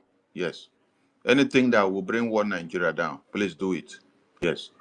Do it in high scale, because one Nigeria is not to save your life, but rather to destroy your lives. So anything that you see that want to destroy your life, defend yourself first. Defense mechanism is activated in all parts of the world. Yes. So don't wait for a government that cannot help you of one Nigeria and then they'll come and massacre you. None of your women and children that have been massacred by these Fulani terrorists can be brought back by the government of the day. This government have not even done anything to defend you. How much more bringing back the lives of your lost ones that have been massacred?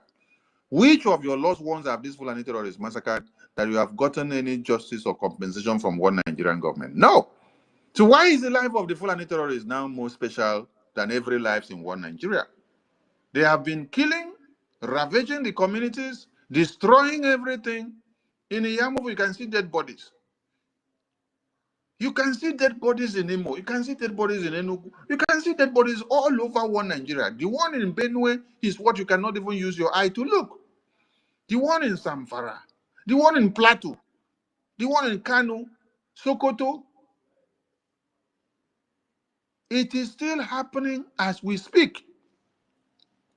Even as they have made the R0RI issue a topic of discourse in the media, the issue of the massacre by the Fulani terrorists in Benue, Sokoto, Kano, Kaduna, Samfara, it is on its peak as we speak. But every attention has been driven to Edo State. Why? Because it has to do with the South. Whenever the South has any way and manner to say something, they turn the whole issue now to South and North. Oh, okay. All right. So, Southerners of one Nigeria, please make una wake up. Oh. Wake up and defend yourself. Wake up and defend yourself with everything that you have. Defend yourself. You must defend yourself. You must defend yourself.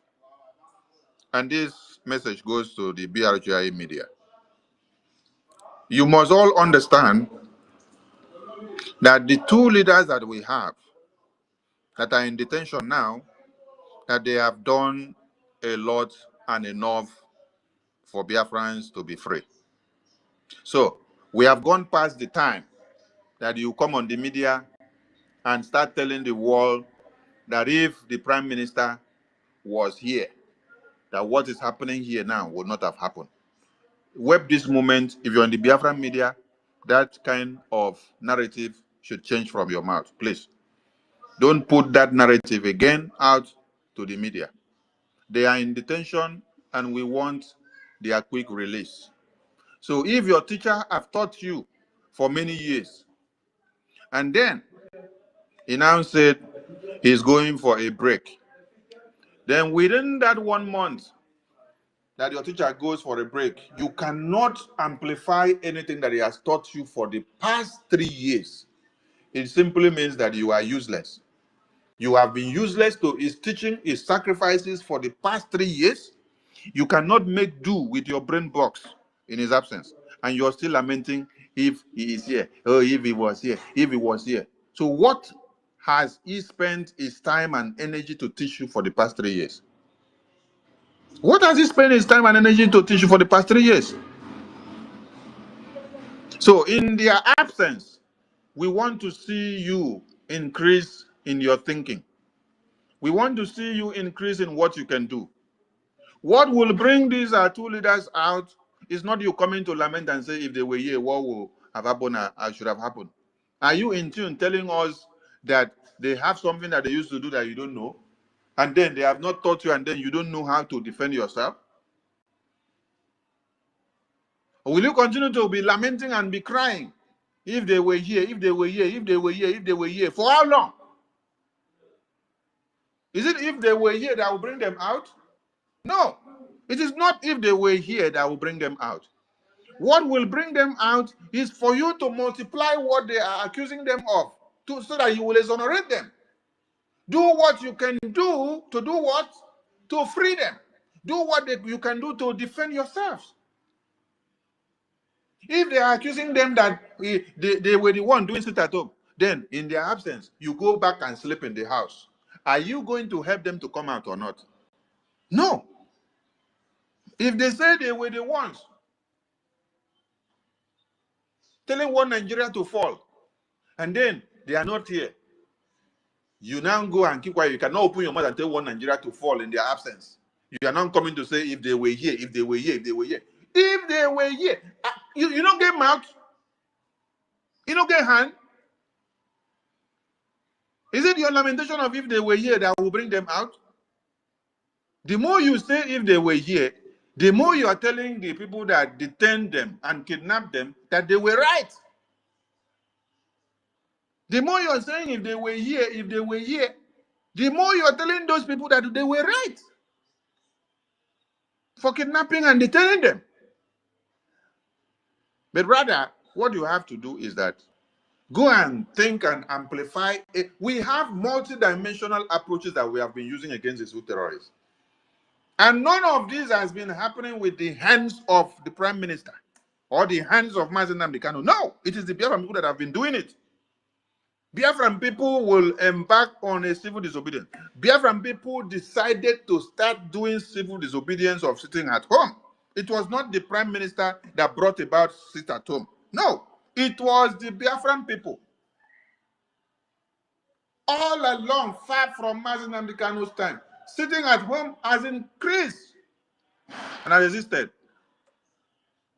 Biafran people, when they saw that Mazina, how many of you remember that the first match after Mazina Amikano was kidnapped was in Ikwacha?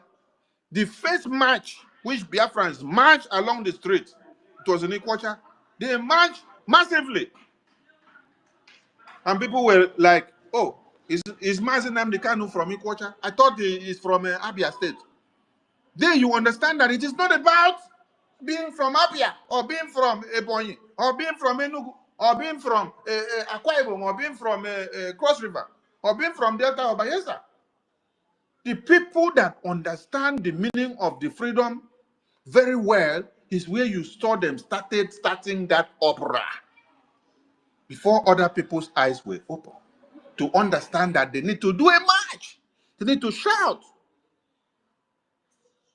Sit at home started with the Biafran people. And even when DOS said they should stop sit at home, Biafran people said they cannot stop sit at home. It is a tool that they must use to sing one Nigeria and strangulate them for kidnapping our leader. All of you have seen Ngozi Foolani, who identified herself as the enemy of Biafra by coming to kick against sit at home, which Biafran people unanimously decided to sit in solidarity with Biafrans that have been massacred and to help the Biafra Defense Forces to revenge their death. Because Fulani came out and told you people, no sit at home, don't go and sit at home. For what reason? Why must you sit at home? Ignore sit at home. So Biafran people, you have everything to do. Stop coming to the media to use Prime Minister's name or our Supreme Leader's name to lament if they were here, if they were here, if they were here. We want you to do what we have been seeing happening.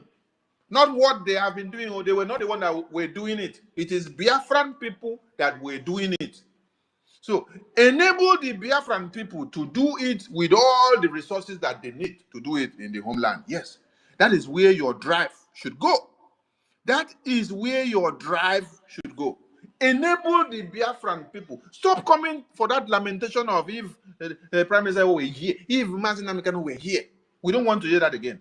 Stop validating what one Nigerian terrorists want to hear. No. What you should be telling Biafrans is, Biafrans, our freedom is in our hands. Our leaders were just a stepping stone and a shield that were taking our bullets. At this very point, we know the template. Fund your liberation.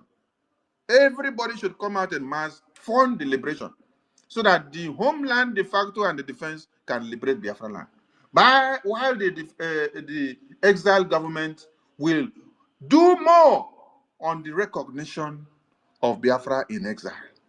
These two work together to give us the result of total liberation and restoration of the United States of Biafra. Please, media team, take note of this. And do not entertain people coming to put that narrative that we have pushed away now. As every other part of one Nigeria are realizing their mistakes, understanding the common enemy, the Biafran people will intensify their effort in making sure their liberation move from gear 20 to gear 100. That is our message. We want every Biafran to wake up. Our liberation needs to move from gear 20 to gear 100. And at this point, remember that the Biafran Republic government in exile had on the 22 or thereabout of February or January, I think maybe on February or maybe on March. Wait, let me confirm so that you will get the message straight. I don't want us to make mistakes. I don't want us to make mistakes so that those that will be quoting us will quote us right. Those that will be quoting us should quote us right. Those quoting us should quote us right, please. Yes. We want Biafran people to remember so that when the enemies are coming, you tell them they should go and think first. They should go and think very well before they come. Let them go and think. Let me get the post. So we don't want to give a message that is not complete.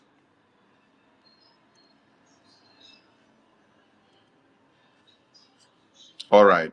On the 14th of March, yes, on the 14th of March, Biafran Republic Government in Exile had informed every Biafran to get ready for a massive protest in Finland and globally in all the embassies of Finland against the detention of our Prime Minister and our leader, Mazi Nnamdi Kanu. So, this message still stands. And at this point, we love to make one other clarifications. We are not against anybody that organize any protest in solidarity with our Prime Minister. Yes, we support anyone that is going out there to do any protest to support our Prime Minister. Biafran Republic Government in Exile is not against it, because we want all of you to do what you know you can do in your own way to contribute to the liberation of Biafra. But the one that the Biafran Republic Government in Exile had organized, the date will be announced.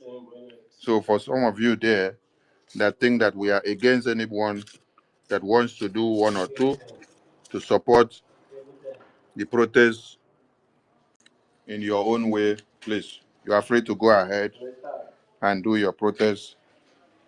We support all your efforts in doing your protest in your own way to also demand for the release of our Prime Minister.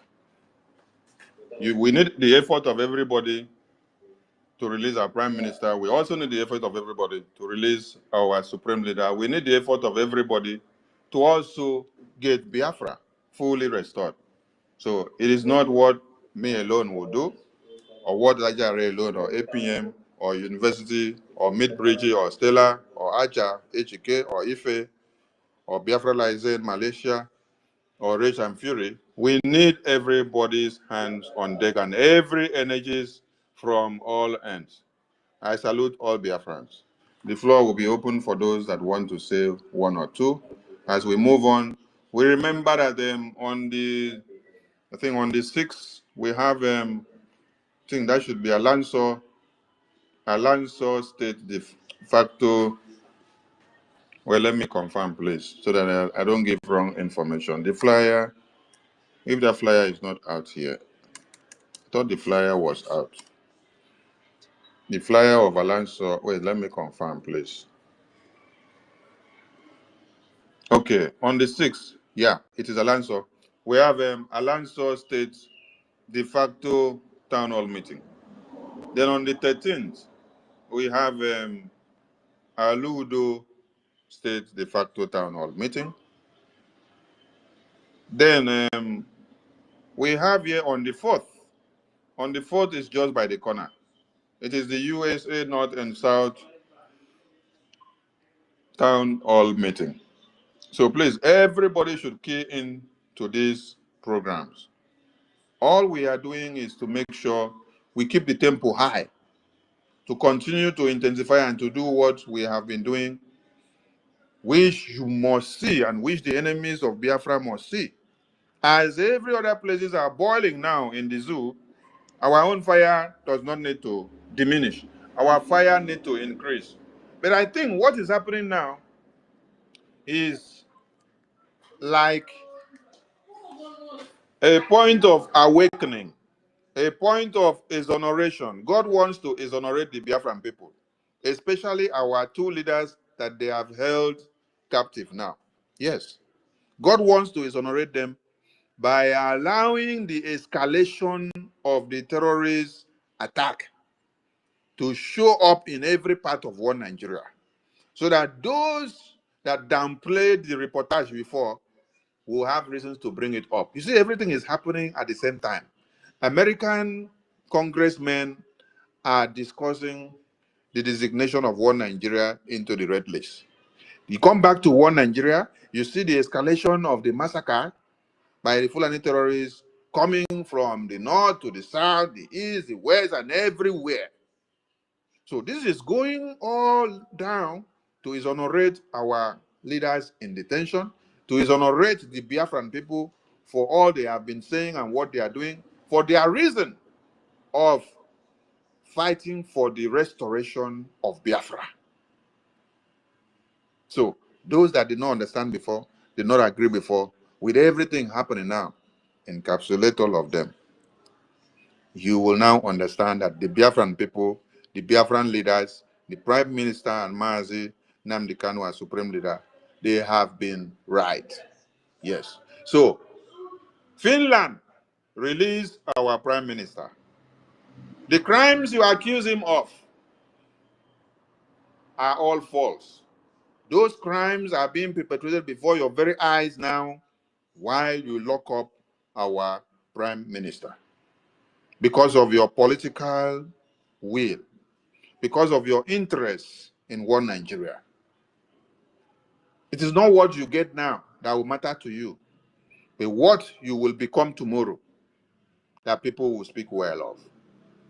So don't try to please one Nigeria who are on a suicidal slide, who are seated on a time bomb because of your love of the natural resources that you have seen in one Nigeria.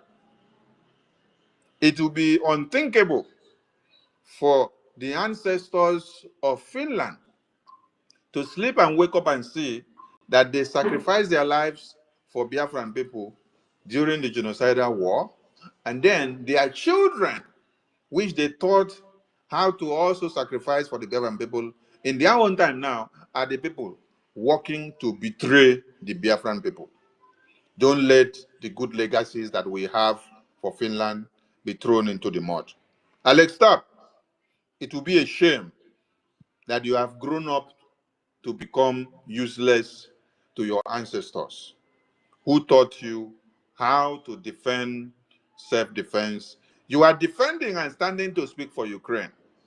Ukraine is facing the same thing which you described as oppression against a tyranny of Russia. The Biafran people are experiencing and facing the same thing from one Nigeria. The same way that you pamper and project Zelensky as the hero standing to defend his own people is the same way that the Prime Minister Simon Ekpa that you have detained is standing to defend his own people of Biafra against the terrorist attack and invasion that is coming ahead of his people. The evidences are everywhere. And if you need more, you will continue to get more evidences. Because as they break, that is how one Nigeria is unfolding more places of where massacres of Fulani terrorists have happened, which is the reason why all of us woke up to cut off the branches, the roots, and the stems that are connecting our people to become vulnerable and volatile in the hands of one Nigerian terrorist. Let history not speak ill of you as Alex Tapp, standing to speak for Finland. Do the needful and release our Prime Minister. We salute all Biafrans. Rage and Fury, the mic is open, and others that will need the mic, please. Everyone can come to the mic. We'll spend a few minutes and then we'll bring it down. Thank you.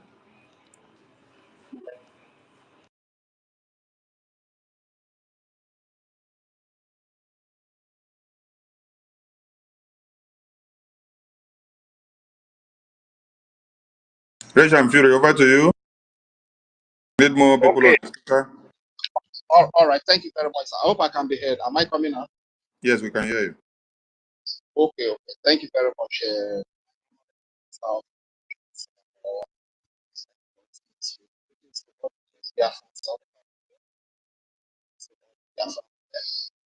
All our leaders, thank you Rich and Fury, before you continue, please. I forgot to appreciate my media team. My media team, thank you so much for all you're doing, keeping the fire burning, because it's not been easy. You have all been sleepless, starting from morning till night. You're all there on the media, doing one or two to see that the energy continue. The Prime Minister is super proud of all of you, and he encourages you all to do all you know to see that your freedom is granted and restored. Thank you so much. We continue. Regent Fury, back to you. All right. Thank you very much, sir. Thank you. So, my duty to all our leaders, to our father, to his vision, and up to the time of what we united, the fire for freedom, and to our leader, Mazi, Kenya, there are a lot of yes, up to our Prime Minister, His Excellency Simon Pepper, who stood up to defend us here at home, defend our women, our babies, our children, defend our youth who have been killed and their organs harvested, our old fathers and mothers, the Nigerian sponsored terrorists, Foolani terrorists, those in uniform will come with their air bombardment and bomb them while they are asleep. And the Prime Minister rose up to send us a special that one, and as well to our acting Prime Minister and to every leader, different department, the military department and the other department, especially the Chief of Defense Staff, staff. So thank you very much, and all the commanders and all the commanders. Salute you, and special greetings to our Elias, our lobbyist, Elias Terasuli. He was here before, but I think he has left. Special greetings to serve for that great education that came to us. Our people need all this education. They really need Elias. I just hope they will learn. So, greetings to all the honorable cabinet members of the Republic of Nigeria. Like you rightly said, sir, see who they give guns to terrorists and give them free passage coverage, with the coverage of the military. So they are the ones that give them back in the government that from point A to point B everywhere in that contraction for Nigeria, you understand? So I've not seen it. I mean, being an speaking Biafra that Fulani went hunting and killed a bushman and came to say, I'm not a So this is the type of hunting just look for innocent people to the head of the Nigerian government just because of the simple of Islamization and it's very, very appalling. That's why we are appealing to our people that we must stand united and fight against, because those that are determined, those that are out to kill us, are very united, irrespective of their colors, irrespective of the language, right from Britain up to the Fulani terrorists, up to the political stooges, in the name of governors, senators, president, and whatever you call them. They are very united in their quest to get us executed, to get us eliminated. This is why we need unity, we need to be united, so as to defend ourselves from the ends of this blood-sucking demon. Up to the people that want to benefit when we have been killed, that want to benefit from our resources, like Silag, like Alexander Storm. They are very united, you understand? They don't give a toss about what happens to us. They don't give a toss if our women have been raped and put incited into their vagina. Alexander Storm does not give a toss. He does not give a damn. You understand? His focus is on the resources that are in their land that have been promised to him. So this is why we can stand up and unite and fight against all these evil monsters that are out to kill us, because they are all united to commit all this. And I like rightly said, Honorable, the normal thing that is ought to be done is, since our leaders were accused of incitement and they have been detained, What we are supposed to do is to multiply what they do. What was happening when they were present here with us? You understand? So sometimes when we see the whole place so quiet, it really beats my imagination, because when the whole place is quiet, it's a confirmation that okay, the accusation might likely be true.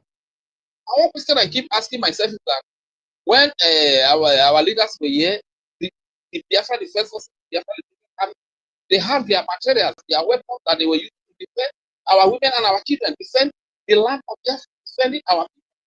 So does it mean that when our prime minister was called for questioning, they threw away those weapons, or they see that our little effort will make a little contribution, we cannot provide them with granite to make this happen, and everywhere is quiet? You understand?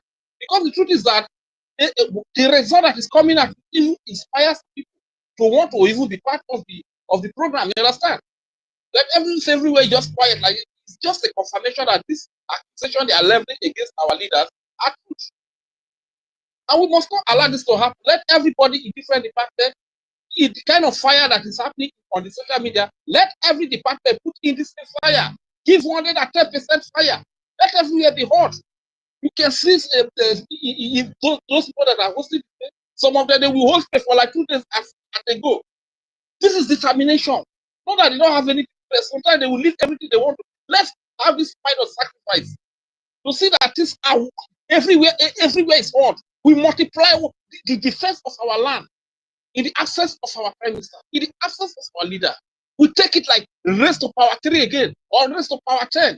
On their behalf, then now everywhere is just quiet. So just so my question to you now, Honorable Minister of Economy, is it that with our little effort of contribution, we cannot provide all these defense forces a little granite to chase away all these enemies that invade our territories? Now we begin to have IDP camps.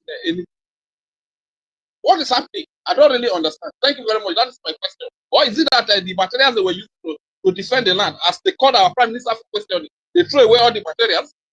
What is happening even during the time of ESN when they were not well equipped? They were still making this happen. You understand? So what is happening? Those are my questions for you, sir. I yield the mic here. Thank you. I will answer your question. Give me 1 minute, please.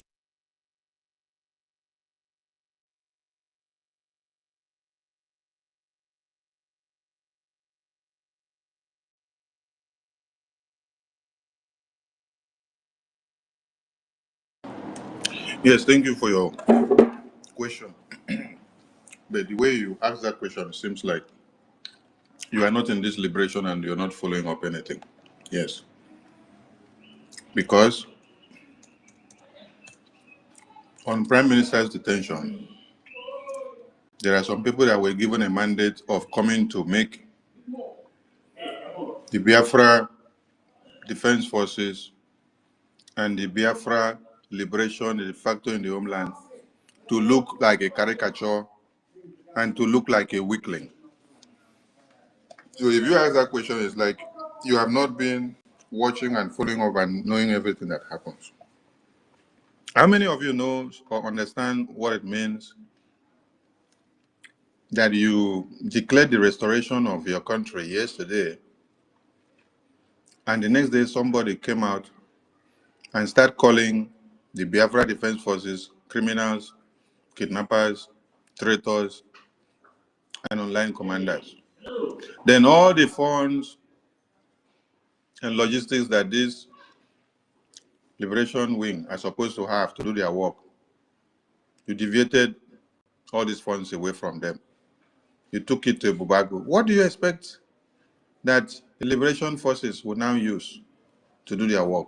First, you must identify and understand that Ngozi Orabu Foolani and a group, they are the people keeping our leaders to remain in detention to this very day. Because when your leaders are kidnapped or detained, and then you go and fight the finance of the Biafran people in the homeland that is being used to make the defense to be optimal, what message are you sending? You are actually the one sending the message to the enemies that it was true of what they are accusing your leaders of. Yes. For you to now go and start fighting the finance, start going to go and start fighting the fundraising and postponing fundraising. Go and start fighting the Biafra defense. Go and start fighting all the chief of defense staff, starting from one to the last generals. Start coming to the media to call them names. Then you see every other Biafran in the media that utilize the energy of her to use Biafra defense forces to do sabotage. Sabotage. Everything we post and do about the Biafra defense forces, they call it criminal. They call it criminal because they put my name, they put R0RI's name, put APM's name, put Biafra defense forces name, put BRGI, and then put de facto in the homeland, call everything criminal, criminal, criminal. What are you doing? You criminalize them, you give them a bad image and a bad name, you deviate the strength. See, the defense of a country is embedded in the finance. Musa stressed a point and said, we have identified their molecules, and what we have to do is to attack their finance. What did Ngozi Foolani did? The first thing she came back from convention to do was to attack the finance. That is the assignment that was given to her. And all of you surrounding her, clapping for her, you don't know what she's doing. All of them that align with her from after the convention to attack everything that we, what did we not do that they attack criminal? IOU, we did IOU lecture. They attack it criminal. They use it to do. Is it, yesterday somebody was playing the video where Ngozi brought Islamic account and then said that our leaders, our prime minister and our supreme leader, that they were working with Fulanis. Then I was debunking that video, that our prime minister, our supreme leader never had anything to do with the Fulani terrorists. Then from that video that I was debunking, somebody was playing that video where R0RI was now using that video to say that I am lying. That I am lying. That the Fulanis are actually helping us. This is a video that R0RI did while she was still with Ngozi, while her brain was not working. So you can, when you listen to this video, you sit down and see and think, is this person okay? You listen to what she was spewing out from that video. What are you doing? You're validating the claim from Ngozi that your prime minister, that your leaders are working with the terrorists. Because you went and brought the Islamic bank account to give Biafrans. And we say, don't use it. We come against it. We pose out the dangers that will come against Biafrans tomorrow. And because you guys were on the verge of bringing Sonny down, bringing R0RI down, bringing Biafra Defense Forces down, bringing APM down, bringing anything that BRGI says down, you can go any length to do broadcasts to call the defense forces criminals, traitors, anything you want to call. Even when they bring, do you people know why I started this position on Marvelous Arenze? Ordinarily, I don't have time for anybody ranting in the media.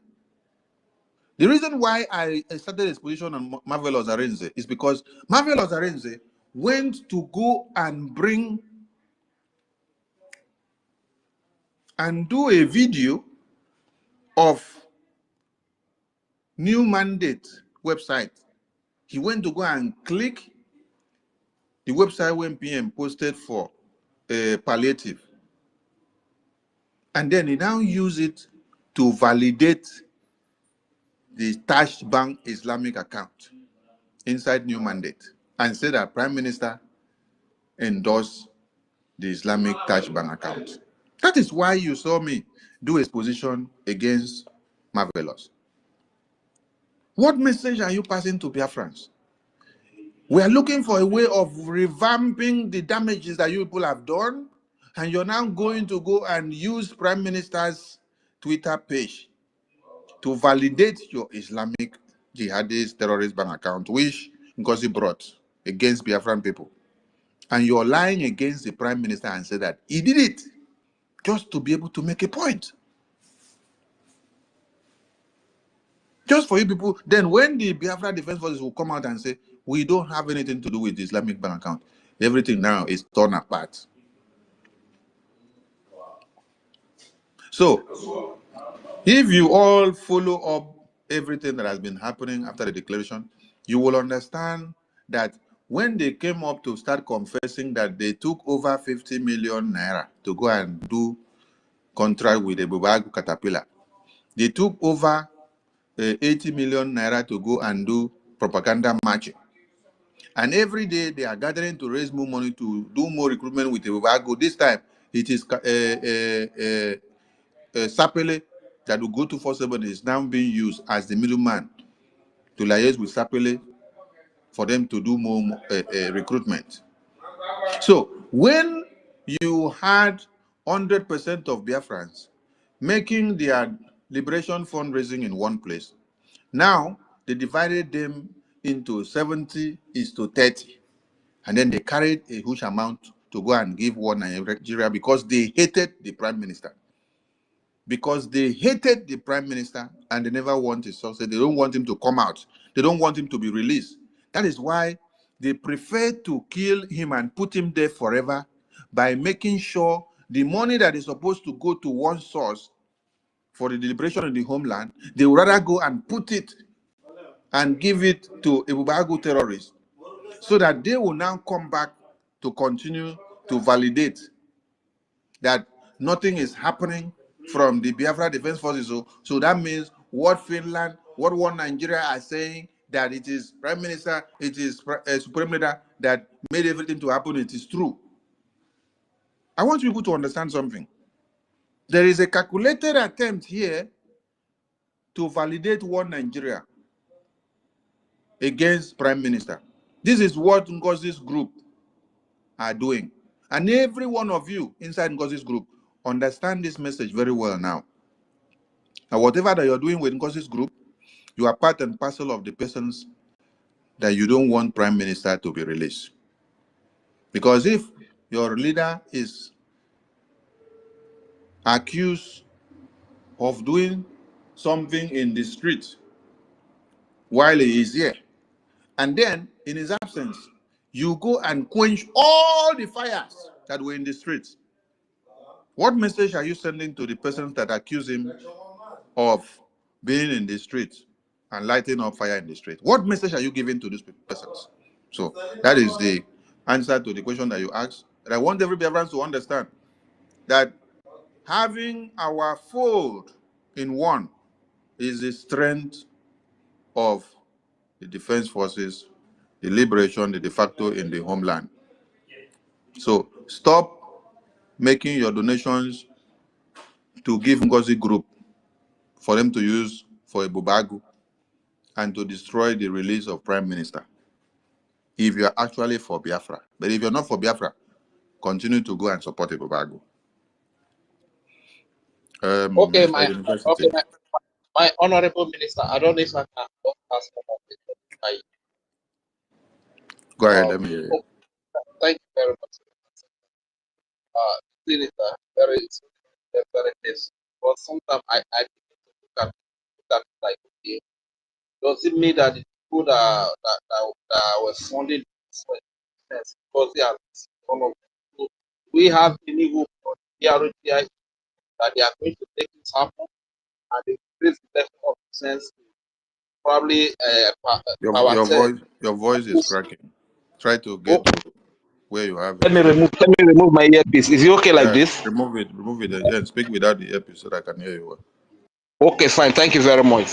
Sometimes it's very painful for what Ugozi has done to us, and sometimes it feels like, does it mean that because Nigeria can do anything, they can even bring those people to be supporting the movement to work for them, you understand? So at the very dying minute, they will all pull out with Ugozi or Abueze, which is happening now. And there's a thought that will always come to me, that so without those people with Ugozi or Abueze, does it mean that we will not be able to? That is why you need to stop this lamentation. Yes. Stop the lamentation, stop the ill thought that is coming to you, be positive, and then beef up the strength that you have. Bring more Biafrans, encourage more Biafrans to fall back to support their liberation. Don't ponder so much on what Nigeria is going to use Ngozi to do or what Ngozi is going to do. So focus on your strength. Don't come Okay, sir. So exercising your what is weakness. our hope? What is our hope on the R0RI that they will raise the defense to another level to vindicate our prime minister that it was not he that was inciting people to do this thing? Do we have any hope on the R0RI? The hope of R0RI is dependent on your participation. R0RI is not one person. R0RI is made up of all of you. So the strength that you give to your liberation is what R0RI will make to catapult you to the next stage. So if you are not hopeful to yourself, how can you make a difference?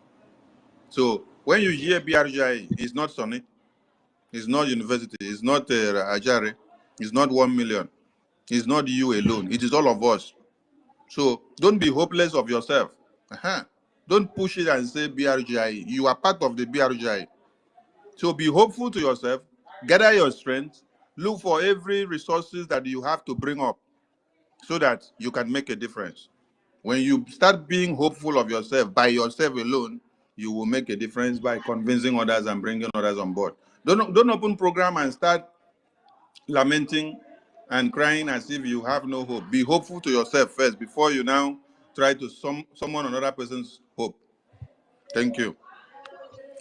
All right, thank you very much, Honorable Minister of Information, for the opportunity. I'm just worried because our prime minister needs to be out, and we need to raise the power to another level. Thank you What very you much. will do, what every Biafran will do, is what will bring our leaders out. So let us multiply what we have to do and stop pushing the responsibility to the name R0RI or the government alone.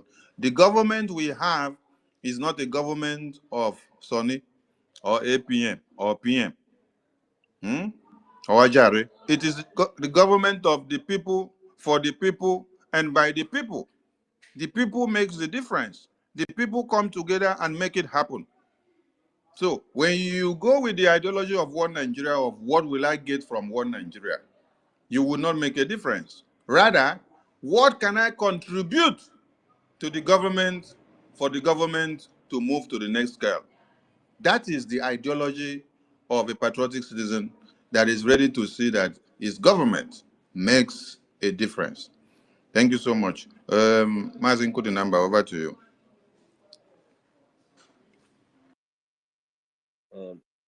My minister. And good number is off. 1 million, over to you. Quickly, before Mazi Kulinamba come back, let me first of all send my greetings to you, our Minister of Information. We really appreciate you for representing. Thank you so much, Honorable Minister. Thank you so much. And for all that you have been doing. So, and at this point,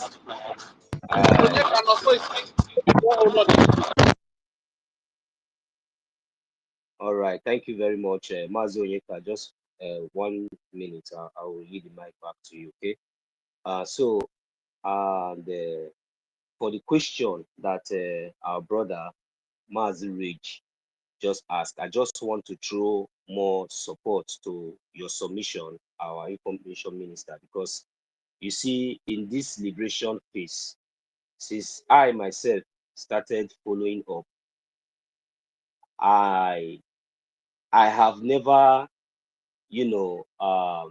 have any second thought, like, maybe with or without, or even in the midst of all these temptations and all these things that we are seeing, I still remain strong. I still remain very, very resolute, because our leader Mazina Lukano told us that even though it is one person, that Biafra must come. So I understand what that means.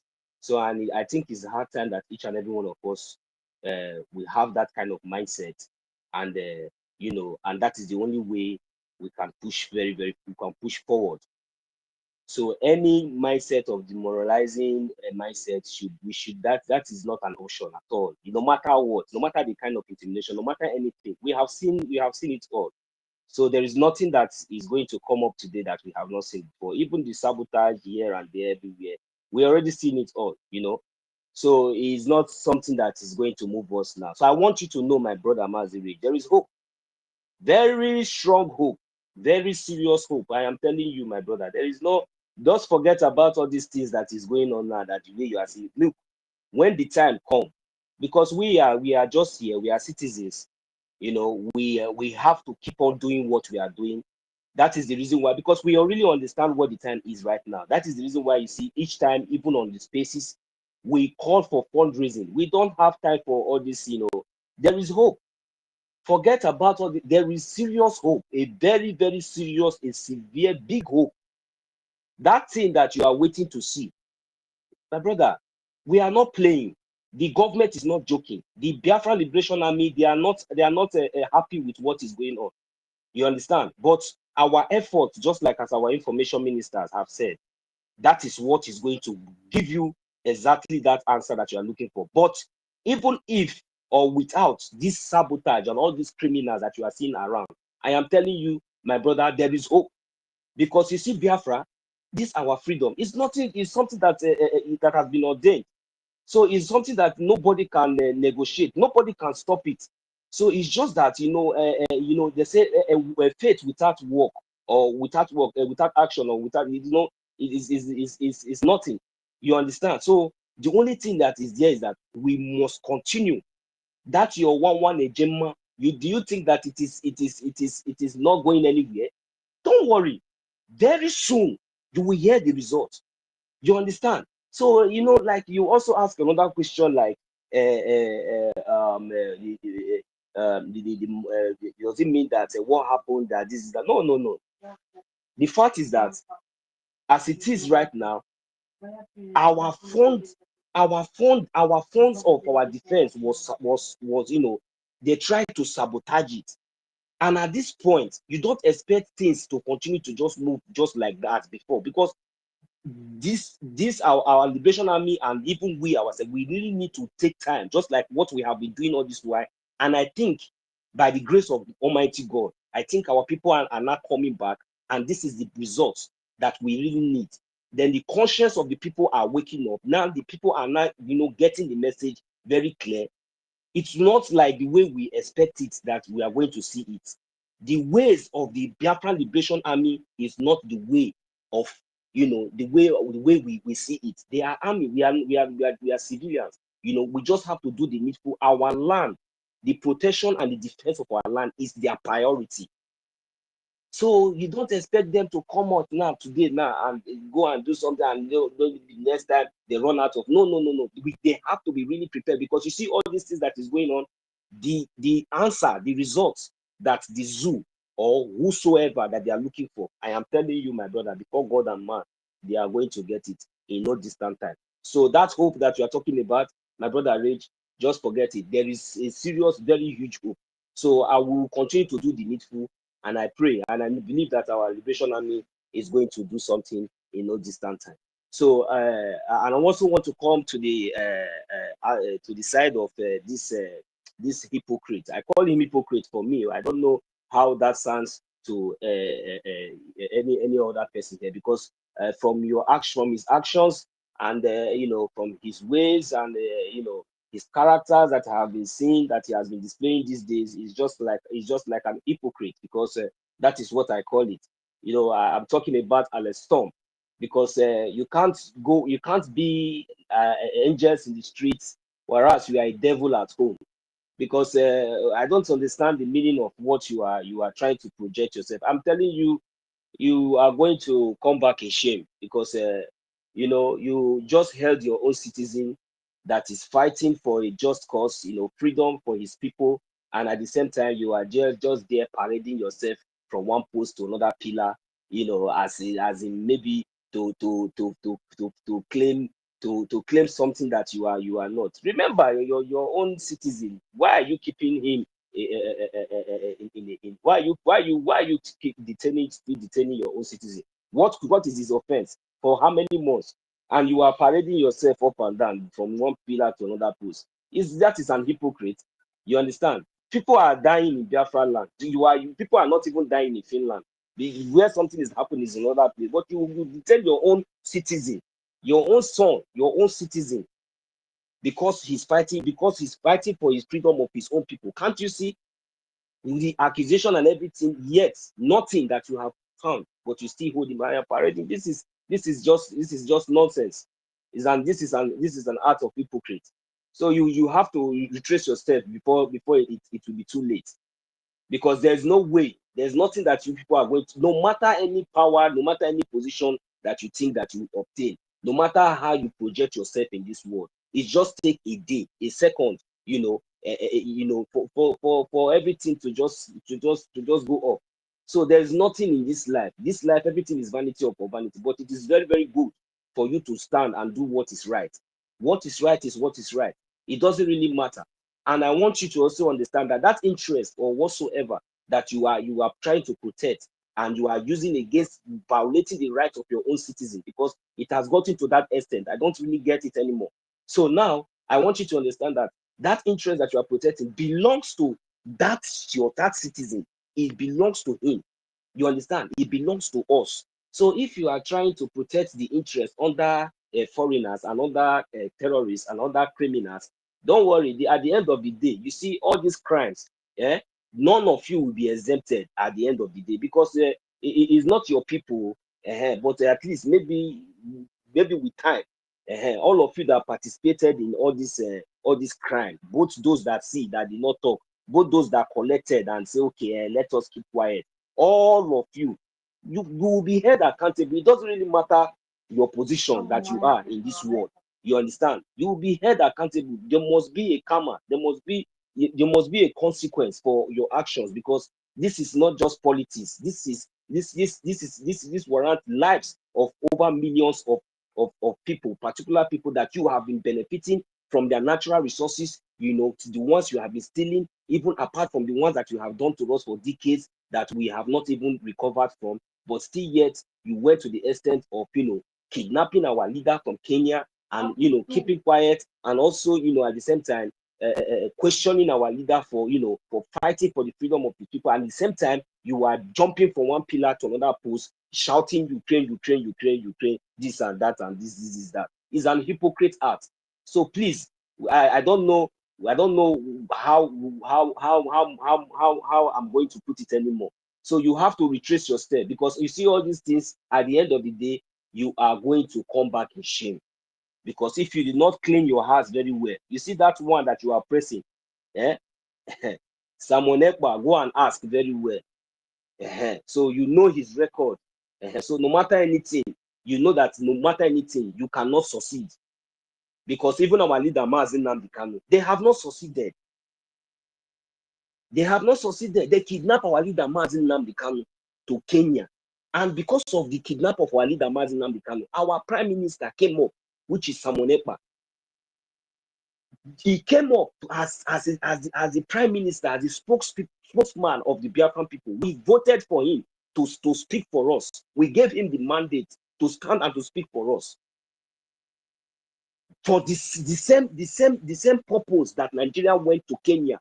Now you have the guts and the effort to even call him for a goddamn question, without even asking the number one question. Even at that point, what led to this agitation, or what led to these things? What happened? Haven't seen the whole evidences and everything everywhere. Does it mean that you have to even detain him for even 1 day or for 1 hour? If not that you are compromised, if not that maybe you are compromised, absolutely compromised, definitely compromised by the British or any other of your or the France or any other of your colleague. This is a compromised act. But anyway, we are not moved. This is not our problem. It doesn't really matter, because we have seen it all, like we have said. The detention, the illegal detention of our leaders is not going to stop us anymore, any inch. That maybe we are, why is that we just need to re-strategize, because when they say he who fights and run away, we fight another day. We have seen it all. It didn't last. The criminal that they planted among us, she have already failed. And that is how Chukwukika Abiyama is a divine. Chukwukika Abiyama did not allow this very one to last like 1 year, 2 years. He knows the reason why. He didn't even lasted for like 2-3 months. And everything just opened up and everybody now are coming back and we are getting up. Yes, it's okay.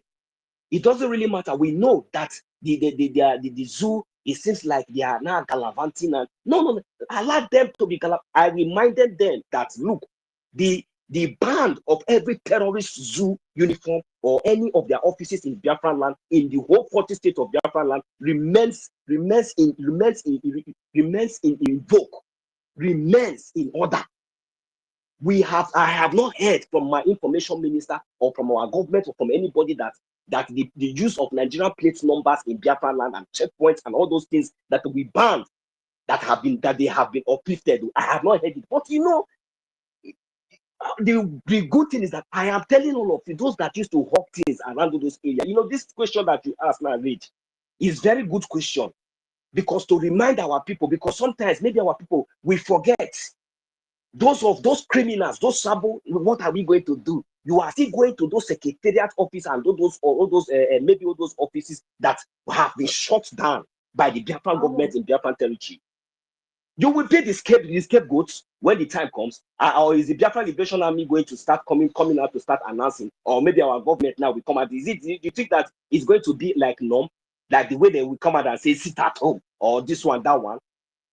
Sometimes it might be like that. When they say sit at home, some of them will still go to those places because they will think like it's before. Maybe Prime Minister is not here, but we are reminding them that those bans is still remain. If you step into our territory with anything zoo official, anything zoo terrorist in our territory, you are a suspect. You are a terrorist. In fact, you are a gunner. Anything you see, you take. Time up. Round up. All right. Without wasting much of our time, I just want us to understand that, please, this is not the time for us to have any double mind, because we are moving forward.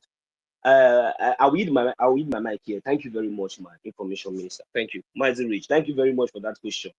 At least our people should be aware that no going close to checkpoints. All those bans are still there, so that they will not forget. Tomorrow they will say they didn't hear. So please, those things are still in vogue. Thank you very much. I yield my mic here. Thank you, Mwachineke. Good number. Over to you. Thank you so much. Thank you, Honorable Minister, for Information and Communication. Deputy, thank you, other ministers, Biafrans, friends of Biafrans, our lobbyists, ladies and comrades, I greet you. I'm Onyeka Jopo, aka Code Number. First and foremost, I want the international community, those who are betting our enemies because of resources, that you will still get the resources you are from us. Couldn't it be better? You save life and still get the resources than destroying innocent life because of resources. That is what I'm telling you. You still get the resources from Biafra. We own it, than you going through the back door and destroying the life of Biafrans.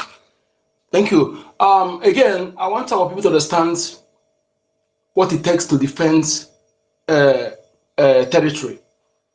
You know, you don't go into battle with manage. You don't manage and go into battle. So you have to be sufficient with what is needed before going into a battle. So to avoid being stranded on the way. So that is why we must focus in increasing our funding. We must focus increasing our funding, and also I'm calling those of you who are abetted this breakaway terrorist group, which is chaff that have been separated from the wheat. Yes, you don't need to go back and sit down. Some of you who realize that you have made mistake, you go back and sit down. It's not the remedy. You have to come back the same place you told people that this person is a criminal, this person is this. You come back and still tell them, oh, sorry, I have misled you before. What I told you about this person is not true. Please come back. Let us continue what we're doing. Yes, that is the only way we'll be free. Because you have used their mouth to mislead people, you know, and without asking questions. I'll be telling our people, learn how to ask questions. And when something happens immediately, don't take action immediately. Don't take decision immediately. When you take the decision immediately, you always end up making mistake. Like when you say, people are running, everybody's running. Don't just start running because people are running. Sit back, try to know what is pursuing them, or know where they decide to run to. Okay, not just pick up running because others are running. So when somebody tell you that this person is a criminal, ask for evidence. Ask for evidence. If we have learned how to do so, many people who follow this breakaway terrorist group wouldn't have done that. Ask questions, ask for evidence. What is the evidence of what you're telling me? And I want you to know that those who always quickly to call someone a criminal are criminals.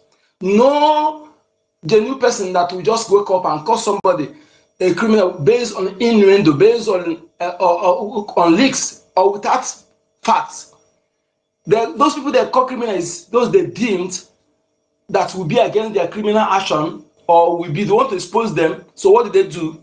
They will quickly call them criminal to divert attention. And you that is they are trying to divert your attention, it is your duty to ask them evidence to substantiate what they are alleging against those persons. If you have done that, you will have given you opportunity to discover that these people they are not what they told you they are. So not just immediately you hear it, you just jump because of emotion, because you hurt someone. Don't subscribe to what they say to someone you hurt because you hurt the person or because you have issue with the person. Then you subscribe to whatever anybody tell you about against the person. Don't do so. You always lead to regret at last. So you that have realized all we have been telling you from onset, from the one, what do you do now? Is it going back, withdrawing and go and last? You don't want to do anything. So you are still supporting that evil. If you have gone back to sit back without doing anything, you are still, in fact, you are now making it worse. Because if you are not for us, you'll be against us. So you sitting on the fence does not mean that you are doing anything. It means that you also against us. So you have to come and join by helping the movement with your funds and also disseminating the facts we have been disseminating here because we depend on truth, not propaganda. So you have to come up with your funds. Fund is very important here, not asking what are they doing, but you do not contribute anything. Someone was lamenting days back. This is what Mazen Nanakan has been saying. This is what Mazen Nanakan has been carrying out. I asked him, yes, sir, you are right. But then you listen to Mazen Nanakan, what have you done to prevent that thing? What is your effort financially? What is the effort medially to prevent those things? Or you just sit back. You want angel to fall from heaven.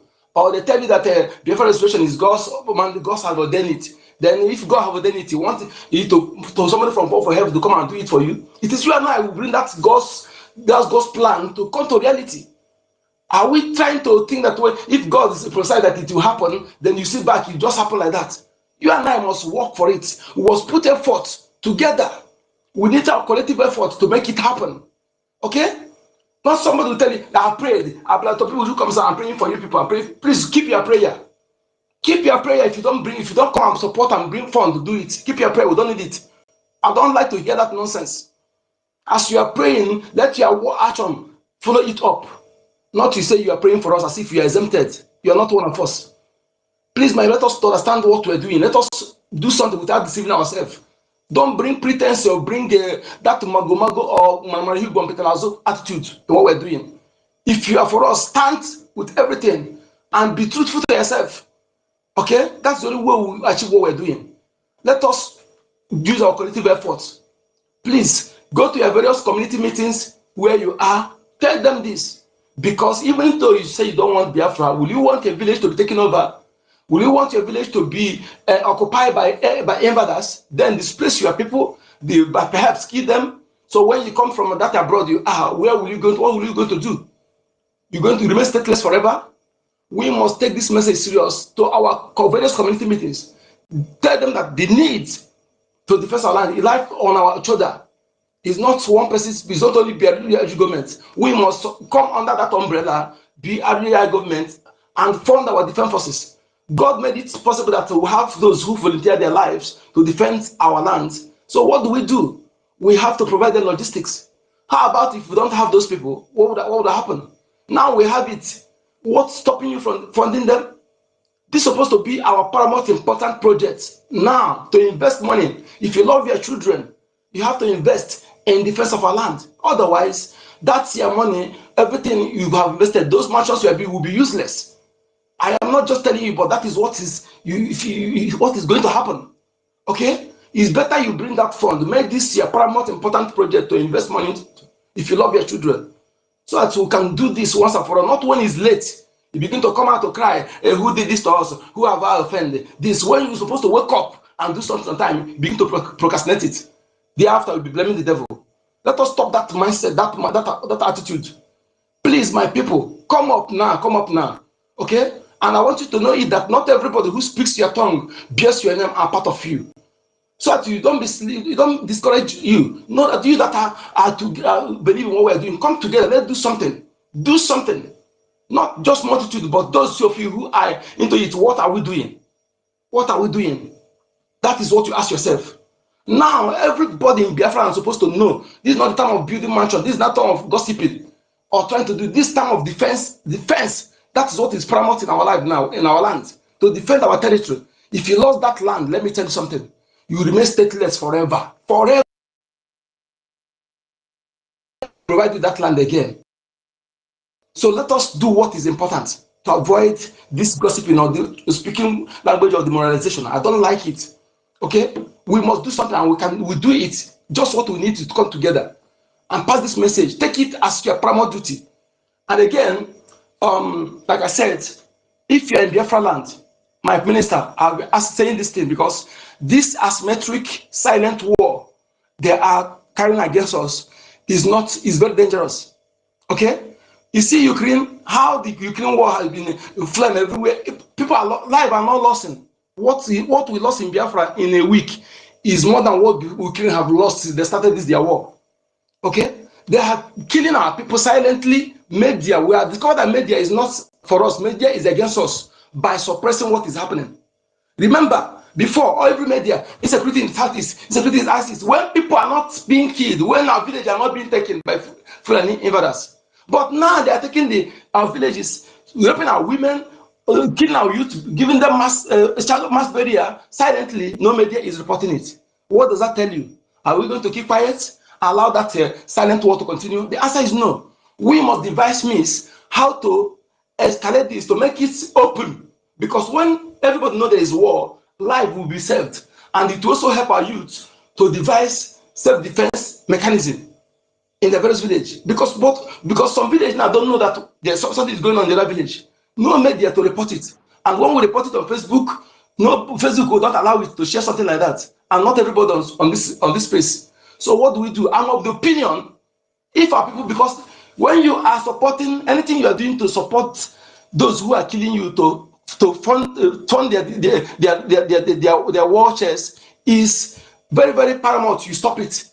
All the school fees you are paying in Nigeria are going to foreign terrorists. They control the education. So what is the essence of going to school and paying that school fees? Paying money to support your enemy. What is the essence of all those things? Those of you who go to church and pay tithes to those who cannot speak to your behalf, who have never helped you for once.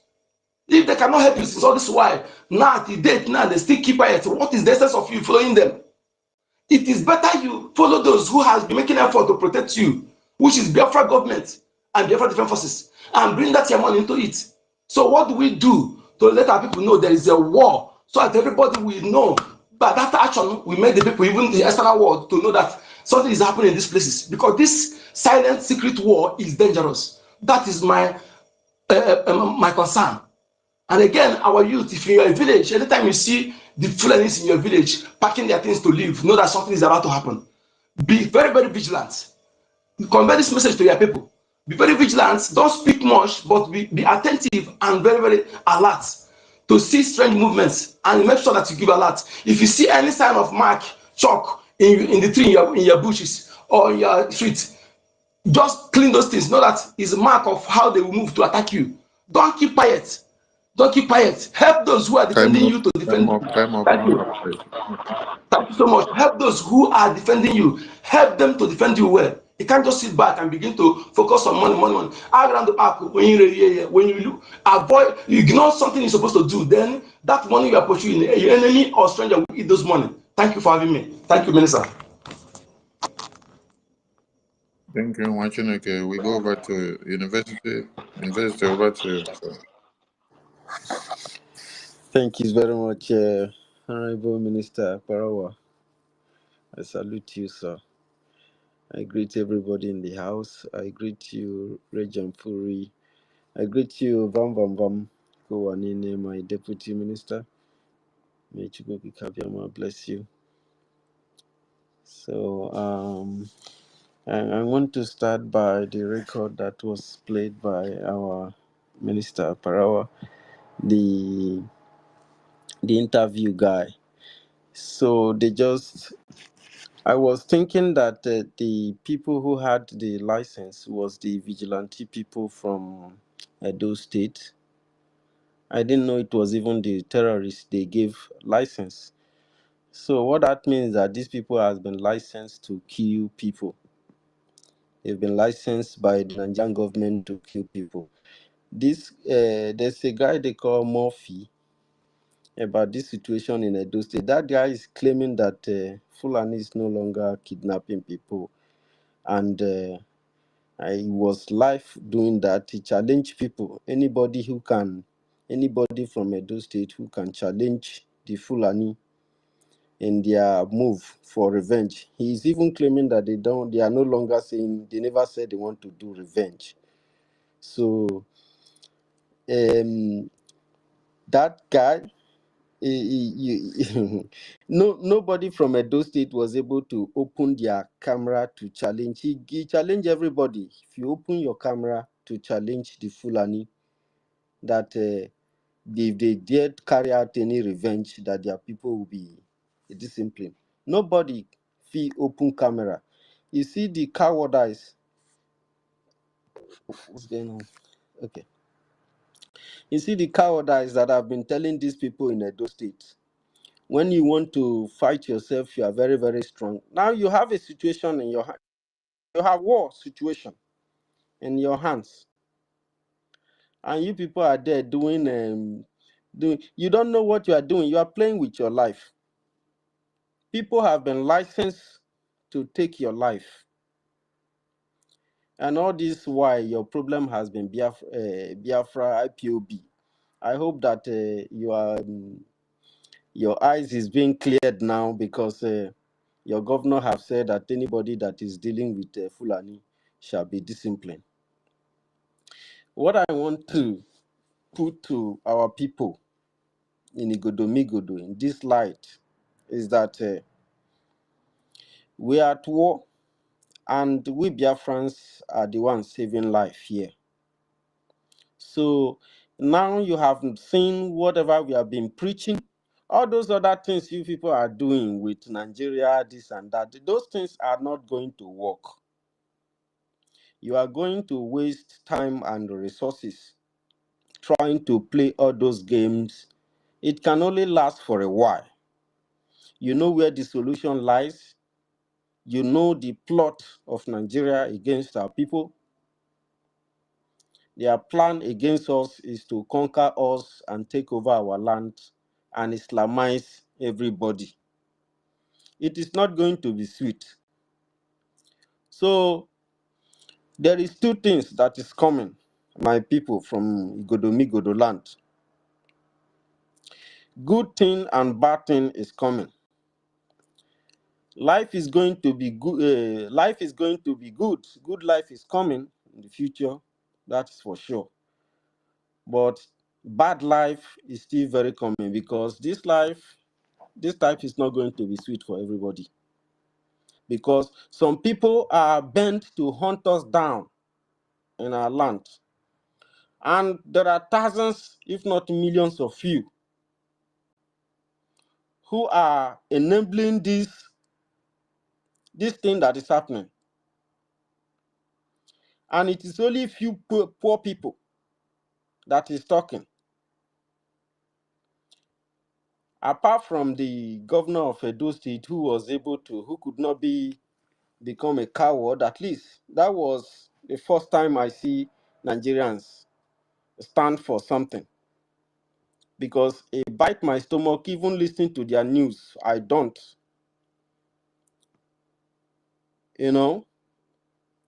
Because I see Oseni tried at least a little bit, but Biafrans has been talking about this. Everybody, Biafran has been, we have been on this for years now. So some of you who has been saying that they should crucify Nnamdi Kanu, I'm talking to our people in Edo, in Igodomigodo. Those of you who has been, intensifying the crucifix of Nnamdi Kanu. So you people don't really know the reason why you arrested him. You don't know what he has been preaching, he has been saying all this while.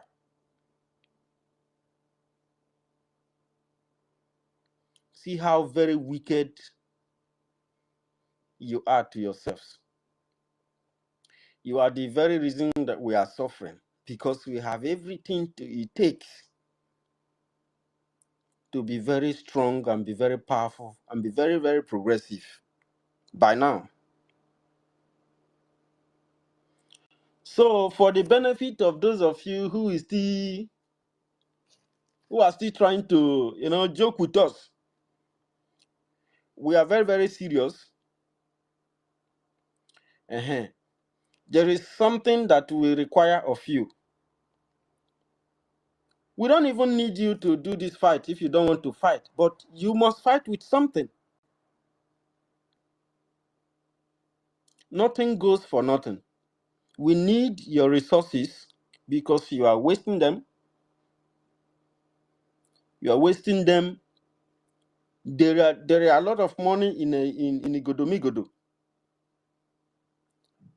Now is the time. We've been coming out to talk about the unity of our people because we know that people are resources. So those of you who have believed that Oyibo Bomo, now Oyibo go run for you, every small thing they don't run go abroad. You are running away from your land and leaving it for Fulani, right? That is what Nigeria want. That is what the conqueror want. But I tell you, when we unite this force, unite these resources, there is only one government that is existing in this region. And that is Biafran government in homeland. With the command of the Biafran Republic government in exile, the liberator. So this government is your government. You are trying to avoid it. You are trying to shy away from it. You have even done so much as to not to talk about the Biafran Republic government in exile and its power and what he can do. So this is your government created by you. Millions of people voted in the establishment of Biafran Republic government in exile, and it is for Biafran people. We need to utilize this opportunity.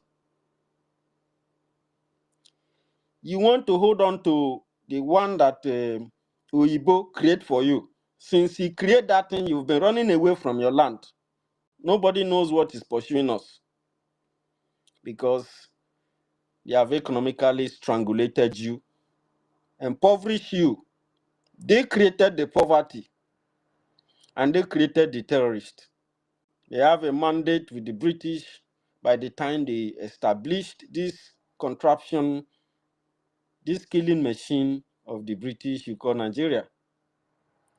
This is a way of keeping not just you and I, but entire Africa aground. So there is an opportunity that God has given us, and that's the Biafran Republic government in exile like no other. You need to broadcast it, you need to preach it, you need to support it, you need to bring in your fund. My Godomigodo people, you see what they did to our people. From Muro go reach Esan. For about 5 months now, those people, they know they go farm. And if you that when we are saying it, they say no go fit happen. It no go fit happen.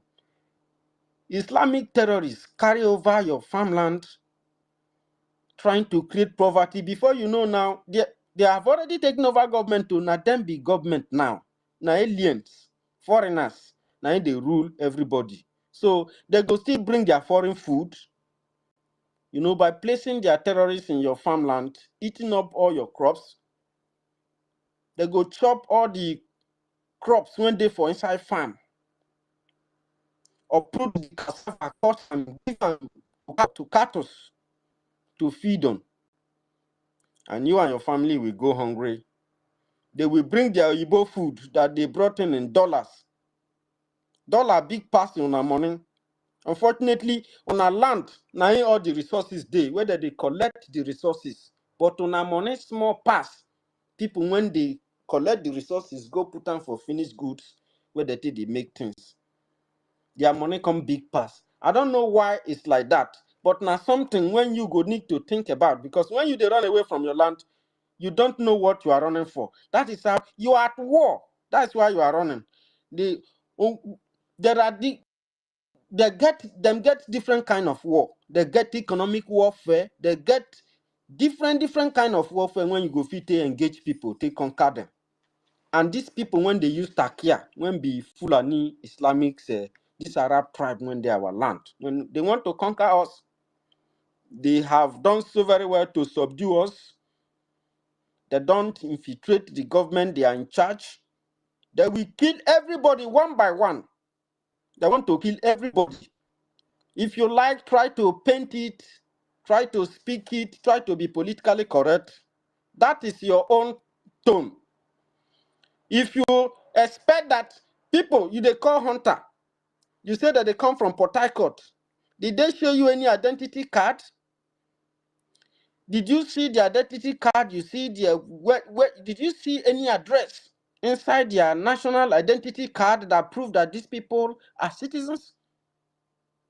And then when you have such aliens in your place that is not registered with weapons, what do you think that they are doing? You think they came to joke with you? They had killed people before they were caught, and somebody is telling you in the north that they killed their people, and because of that, they have to begin to eliminate Christians in their place. Have they not been killing Christians? If they kill now, is it going to be different? This is a war that is naturally erupting itself because some individuals have been covering it up. I get my point. So, for us, we go see the tell on that. When they kill Deborah, no Christian make them. And you have seen that Fulani boy when saying a jihadist. He talk say that they talk about the girl that was stoned to death, that they didn't kill her for nothing, that she blasphemed against Prophet Muhammad or whatever he called them. You don't know them, you don't know the man, whatever he has done in his life, he lived his life, and you cannot be allowed to live your own because one individual who live his own life, make his own religion, create him, talk say na him be Prophet Muhammad, begin preach those things. So you have to die for it. And they stoned Deborah to death. Many people have been stoned to death, many cut into pieces. Some they go tear their head. The videos I'm seeing these days, sometimes I'll be thinking about, I don't know how I happens to come out from this side of the society. I couldn't believe that we will see all those things and Nigeria have not been on fire by now. We don't need anybody to tell us after our life. Nigeria is our dead end. It wants to kill us, to finish us.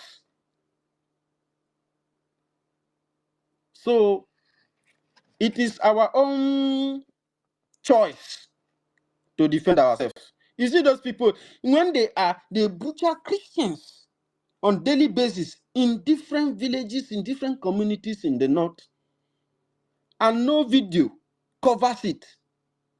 But you capture terrorists that have butchered family members. You capture them, you are videoing them, and they are telling you that you are committing public justice.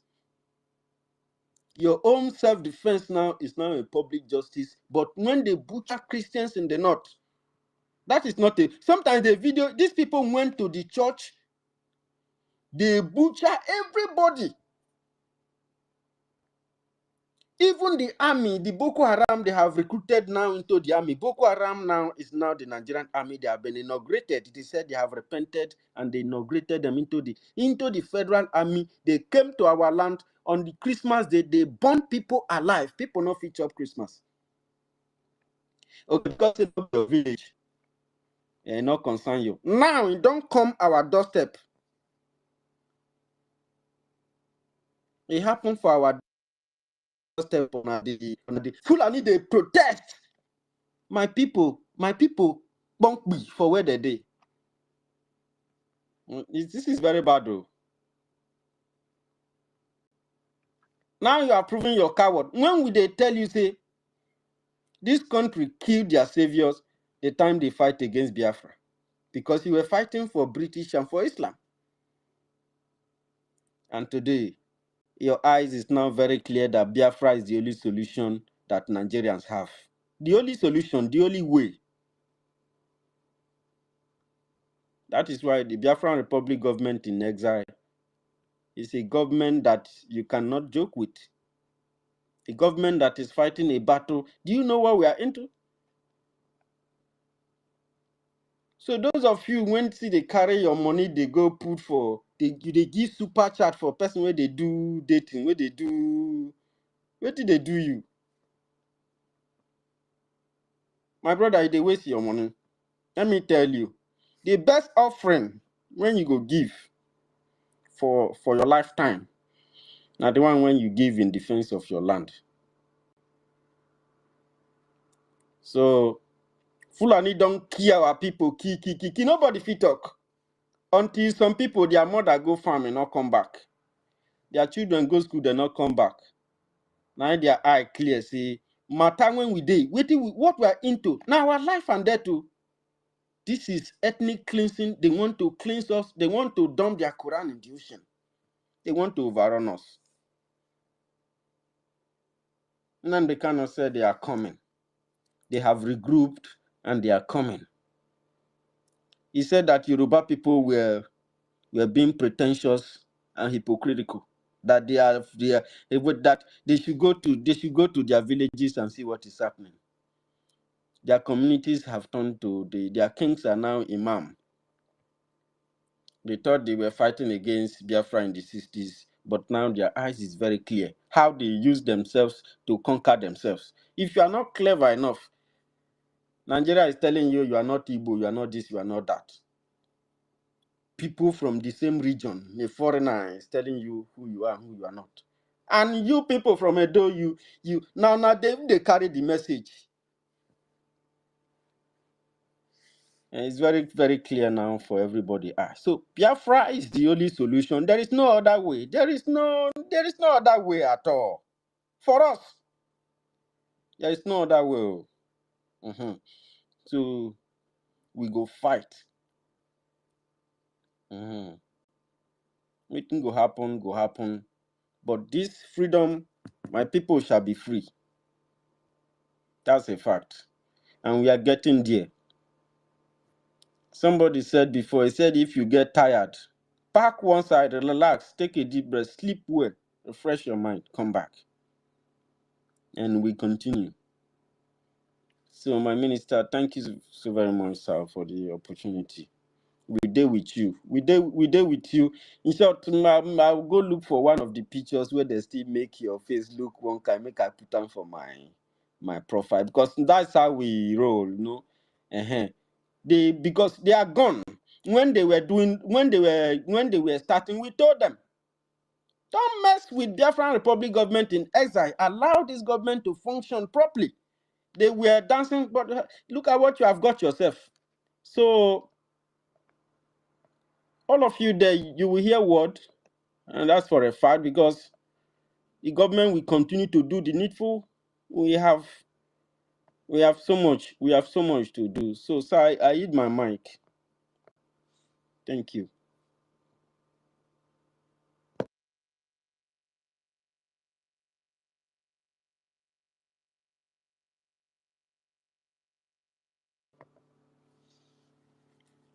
Honorable, are you there?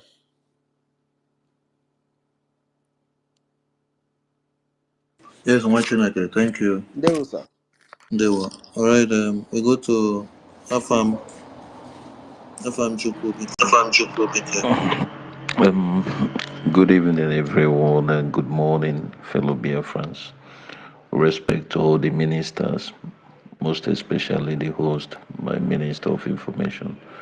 I do not have much to say. The only thing I wish to say is that I want to remind those Biafrans, just like our minister said, that whatever we're doing, it's time to increase it more. And in a situation like this, I know what our minister, our leader, MNK, would have done when a situation like this occurs, or maybe our PM. When things like this happen, they will sit and watch little, and the next thing, they will switch into action and take advantage of what is happening now. I believe, if you're truly the student of our leaders, you will know what I'm talking about. The way the situation is now, we take advantage of it, and we cannot do that with both hands, with empty hands, with bare hands. We need to do what we are doing. We need to do what we have to do. Fund our armies.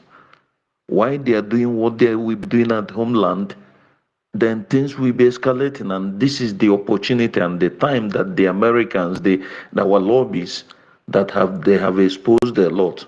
The frame should be going on now, so that it's the time that the world will know more about Biafrans and everything. This is the little contribution I have to say. Thank you.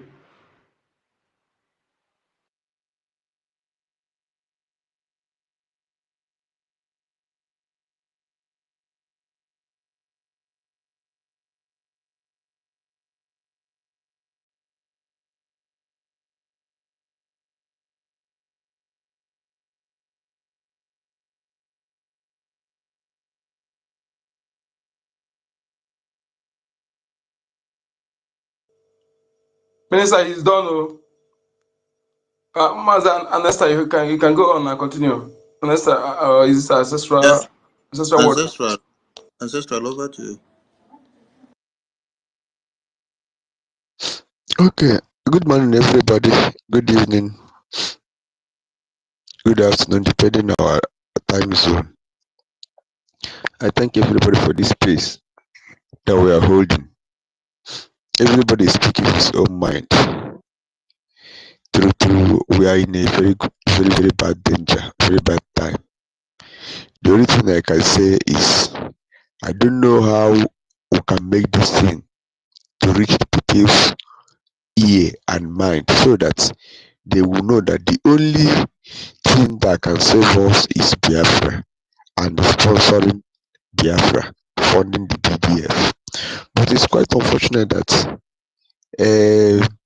5% or 10% of us who are very serious committing our money, our time on this thing is very minimal. People, they believe in Biafra. When you tell them in their marketplaces, wherever they are, they will tell you, yeah, when Biafra will come, when Biafra will come. You tell them, how do you make sure Biafra will come? Have you funded Biafra? Which unit do you belong? How do you fund Biafra? They will start looking at you. The only thing they do, but they see the Fulani killing people every day by day. Like that's what our brother that spoke is the university that said that the British and the Europeans, they are sponsoring this people. They have had a conspiracy against our people for long.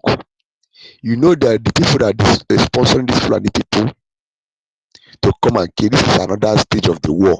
When they fought at Biafran war, the other time they did not succeed. They calm down. Now they hand power over to the Fulanis, sponsoring them with suspected weapons, dangerous weapons to be killing our people. They start from the farm, our farmland. They know that it's that place that all of us can run to. Our bushes everywhere, they're occupying it. Now what they do now, like our university said, they will uproot our farm produce, our seedlings. There is this series they call BMO, or this genetic hereditary seedlings. By the time they will continue destroying our farm seed and our seedlings in the farm, we cannot have our another one that we can use to return to the farm the next year, whereby we cannot go to the farm.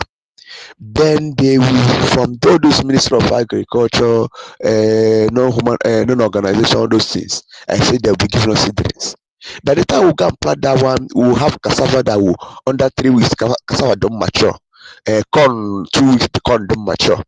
We don't know that all those things will be killing our gene, killing our, causing cancer, reducing our the number of our lifespan on earth, because it has been long. These people have conspiracy to reduce our population, to kill us. Even what is this, that man that did it? Was it Elon? Oh, no, it's not Elon Musk. This man that has faith, or the richest man. I've forgotten who that is. Bill Gates. Yes, Bill Gates. Yes, Bill Gates. Bill Gates has one time that time we doing NSAS. They say we should bringing on this thing for people to be injecting them, and he brought another one and give people they will go and plant. You saw this thing. It is a calculated to wipe out our people, but our people will not sense all these things in future. You see, planning people, all these Europeans, they extend their plans, 50 years plan of war, how to eliminate us. But our people, we like our leader Nambika used to say, we only focus on buying and selling. We focus to preserve our future in next 100 years. It is only when we begin to reason like this, we have anything we have, we trade. The struggle on a daily basis, we give half of it, even 1/4. It will go a long way to liberate us. Okay, we know when our leader was broadcasting early 2014, 2015, 2016, before he was arrested the first time, that this woman, that this voice from this man from Yoruba land, he used to pray his voice, the Abuja Declaration 1989. The man said the reason why God is withholding these Fulanis from killing us is just because of his grace. That God is giving us more 20 or 30 years for the Christians to rise up. But we are docile. They will kill us, they will kill us, they will kill us. All of us, tomorrow morning, all of us will just do like there's nothing happened. We'll go to our businesses. They will continue killing. But imagine just more 9 people they boot. The Fulanis take all over Edo in our own land protesting. Has this sort of thing happened? They kill our people in the north, will come out in the northern state to come and protest. It will become worse. They will kill off all of us. But all of us are docile. Like I said, this is like a calculated attempt. They go inside the church. From all these things come from the church. They will tell you, say, pray for your enemy, pray for your enemy. God will fight, God will fight. They will make our minds to be very, very shallow, very, very weak. They will be killing our people on a daily basis. If I should say, our people should stop going to church, because I know in those days where our people don't go to church, if anything happen, the whole villagers will gather. They will knock their gong, they will patrol anybody, they will go to war. But this time they have used the church and make ourselves to be docile, who cannot think. They will say, if they slap you in one cheek, turn the other one into slave. Who does that? By the time they will be slapping, they will use a circle and cut off your neck. Will you be alive to fight back? It is time our people have to rise. We have to rise up.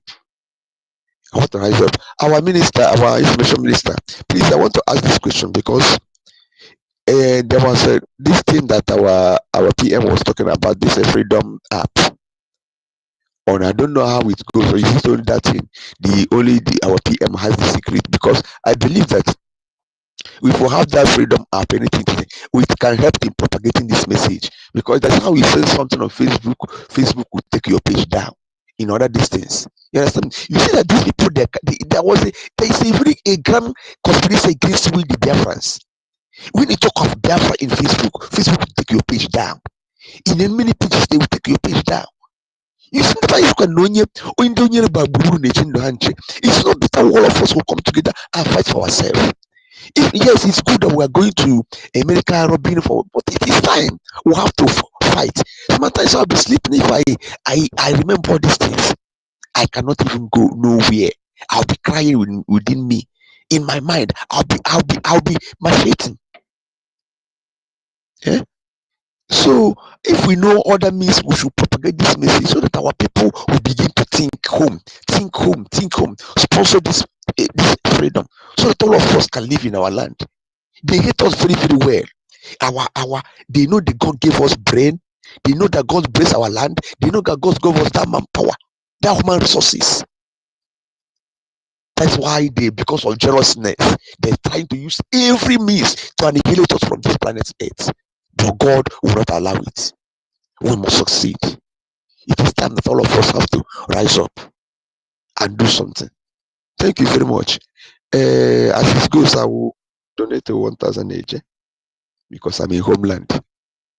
Anytime I have it, I will pay it into my account. Thank you. Thank you. We need to round up. Please, those that are picking the mic, make it ST. EKCC, over to you. EKCC. EKCC. Am I coming up? Yes, we can hear you. Good evening, everyone. It's my first time here. Good evening, dear friends. I came with a question to our information minister, and the question is: can Biafran government grant Biafran in diaspora a stateless application? What kind of stateless application are you talking about? As to be stateless as a Biafran living in diaspora. What will that? It's my immigration. I'm facing a deportation because of in Sweden. So I mentioned about our government and everything. So they requested about the stateless. They need a kind of what's it called? Citizenship certificate. Yeah. Okay, you need to communicate through the Ministry of the Foreign Affairs of the Biafran Republic Government in Exile. Go through the Biafran Gov website. There is an email there and the process to follow on the asylum processes. From there, the MFA, Ministry of Foreign Affairs, will get back to you with the contact that you will get through. Okay, thank you very much. Yeah. I agree to reference. Thank you. Yeah. Yeah. So that also applies to all Biafrans. If you have issues in your asylum processes, the Ministry of Foreign Affairs are attending to Biafran issues on the Foreign Affairs unit because we understand the state that we are in. Many of you will be facing many issues. So when you go to the Biafra Gov website, you click on the contact button, contact. You click the contact, you see reach us by submitting the form below. Fill that form, put every information required, then send. You can see there for asylum support, there is another button down that says for asylum support. You click that asylum support button underneath. Go there, fill all the forms that you need. You see everything that is stipulated there in the MFA website. Fill up everything that you need. And then you will be attended to. Thank you to all dear friends. Kelvin, over to you. Good evening, everyone. Good Yeah, well, evening, my information minister. God bless you so much. God bless everyone here. Like I always say, this is the only place I have hope from. When I come to this place, I believe there are my families here because we in the homeland here, we know how we feel. And everything that you've been saying here, it all lies on money. And where are we getting this money from? Those that really believe in Biafra and those that really have the heart of Biafra. It's not even easy to get money. Those they are in abroad, it's just few that really want to do this. But I believe in the words of my leader, Nandi Kanu, that even though it's one single soul that remain, Biafra will still come. That's what I just believe. And one of my brother was saying Facebook. I don't even go to Facebook again because Facebook is Nigeria platform. Facebook is meant by Nigeria platform. There are some certain things you post on Facebook, and because of that, I just delete the profile from my phone. I don't even have it. But the main thing there is that we on the homeland here, it's only Facebook they are using. If you tell somebody go and download Twitter, I will be asking you what is Twitter. I don't even understand this country. It tire me. It's only Facebook,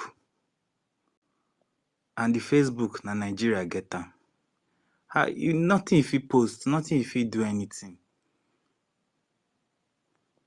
It's just complicated. I don't know what to say. I'm just listening. Thank you very much. Thank you, Machinake. Dr. Mbato, over to you as we draw the curtain. Dr. Mbato, are you there?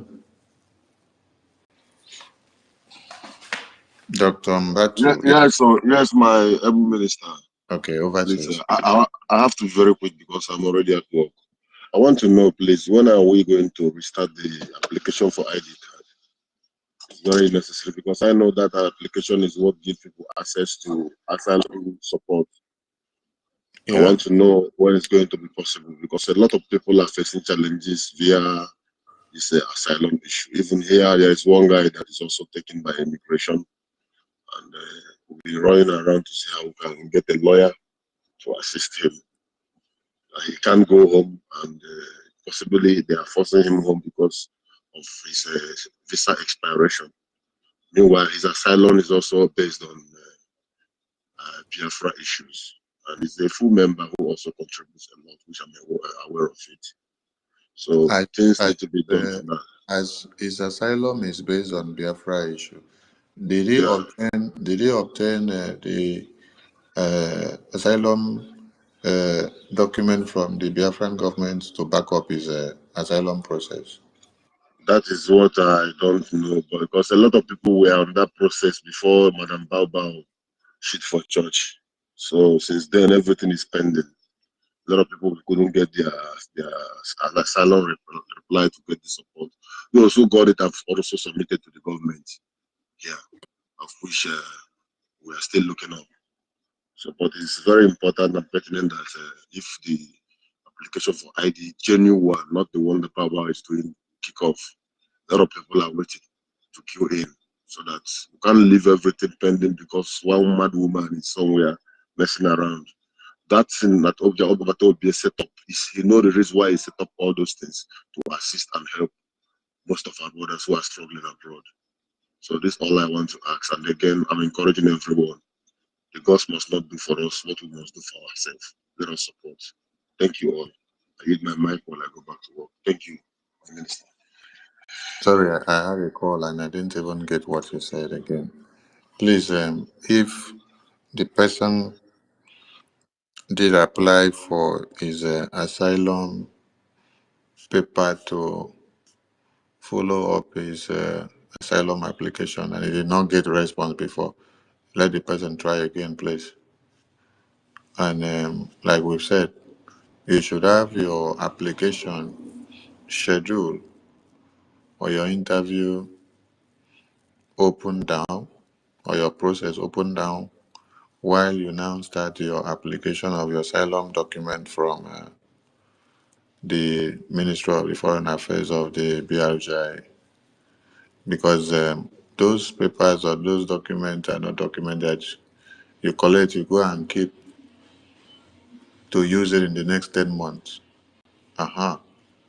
The next 10 months, it may be needed to be renewed or a new one that should come afresh. So as you start your process, and then you have a process on in your government system. So according to the time given to you, that's when you now start your process. Start your asylum applications here with the Ministry of Foreign Affairs of R0RI. That everything will key in line with your process. So the Ministry of Foreign Affairs is up and doing, and they have kickstarted their day-to-day activities as at before. So everyone should go through the Biafran Gov website. You have the asylum support button. When you click on the asylum support button, you have everything there to follow up that will give you what you need. You can see the application forms or applicant from all kinds of countries there. You click, you follow up, and then you know what is needed of you or what your country is demanding or what you will need from the MFA. Whatever you have to do, fill the form, follow up, and then you get response. Biafra Ministry of Foreign Affairs, you have application tab there for applicant from Africa, applicant from Asia, applicant from Europe, applicant from Middle East, applicant from North America, applicant from Oceania. So please, the Ministry of Foreign Affairs or the Biafra Ministry of Foreign Affairs is open to all Biafrans. Whether you support Biafra liberation or not, you have the opportunity to be protected as a citizen of Biafra. When we get down to Biafra, we will know how to take care of you, whether you supported Biafra or not. But while you are in problem now, which is in your asylum status, the Biafran government have the obligation to stand in and protect you and defend you. But that does not cover you putting yourself into a criminal act.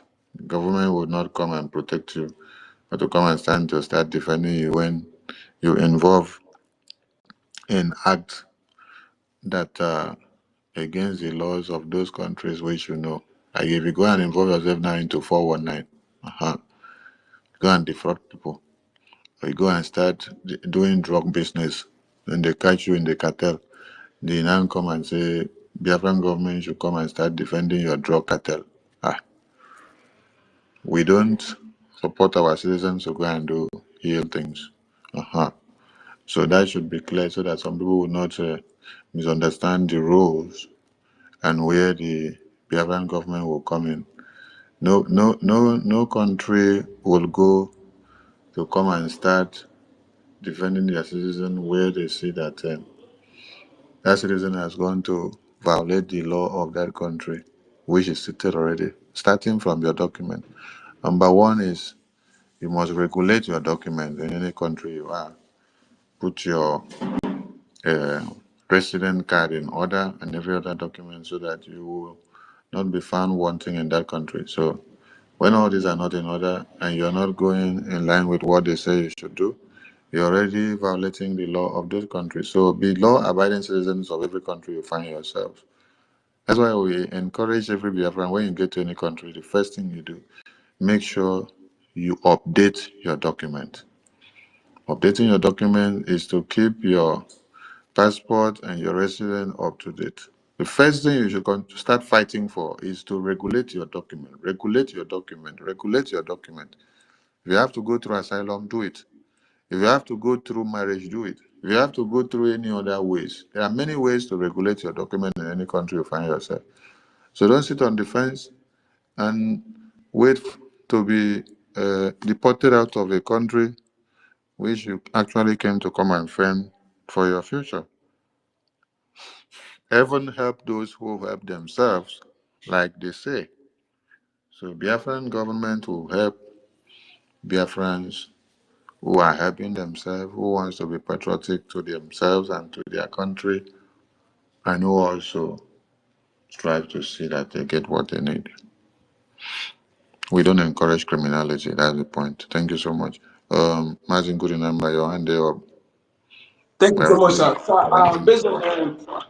Based on what we have seen that right now that we need more awareness on this Biafrans. Those who are here, I'm talking to you, please. We have seen that our people don't have access to us here, where you can share everything, where you can get information. Please, as we listen here, all hands must be on desk. Those of you who have what it takes to engage on YouTube to start broadcasting, please do it. Okay? And those who can, when you come here, you cut the message, the vital part of it, small, and share it to WhatsApp, to our people at home. Information is power, information is security, information is knowledge. Please, we have seen that Nigerian media is bent to suppress facts. As we listen here, cut it short and share. Let all don't feel exempted. Not when you come here only here alone. No. We are not helping at all.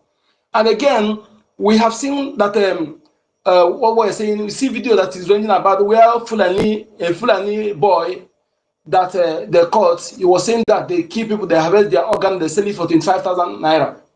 You see, that is what thing we're talking about. The senators here, they have sold your kidney, and Bigate Foundation is buying the kidney. Bigate Foundation gave them money to build hospital. They are the one buying this kidney from all these boys, some hospitals. All these things, what we're saying, okay?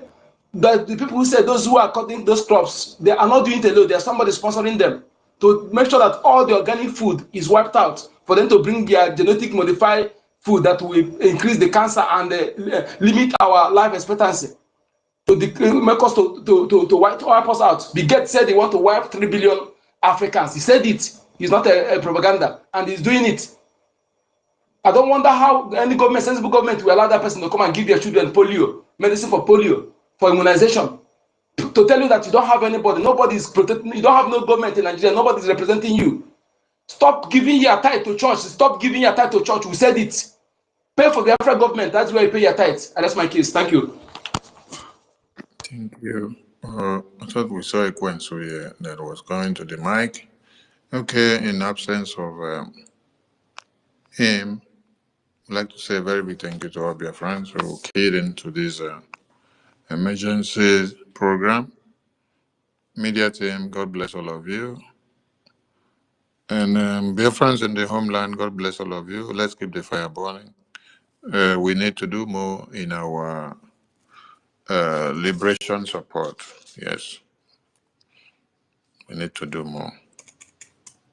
So please, encourage others. Encourage others so that they join the financial support of this liberation. The government in exile have a bigger task to do in the recognition of Biafra. The factor in the homeland has the sole responsibility of the liberation in the homeland. So let's work together to see that we achieve this. Thank you so much. Thank you. All those that have been donating and keeping the liberation in high scale.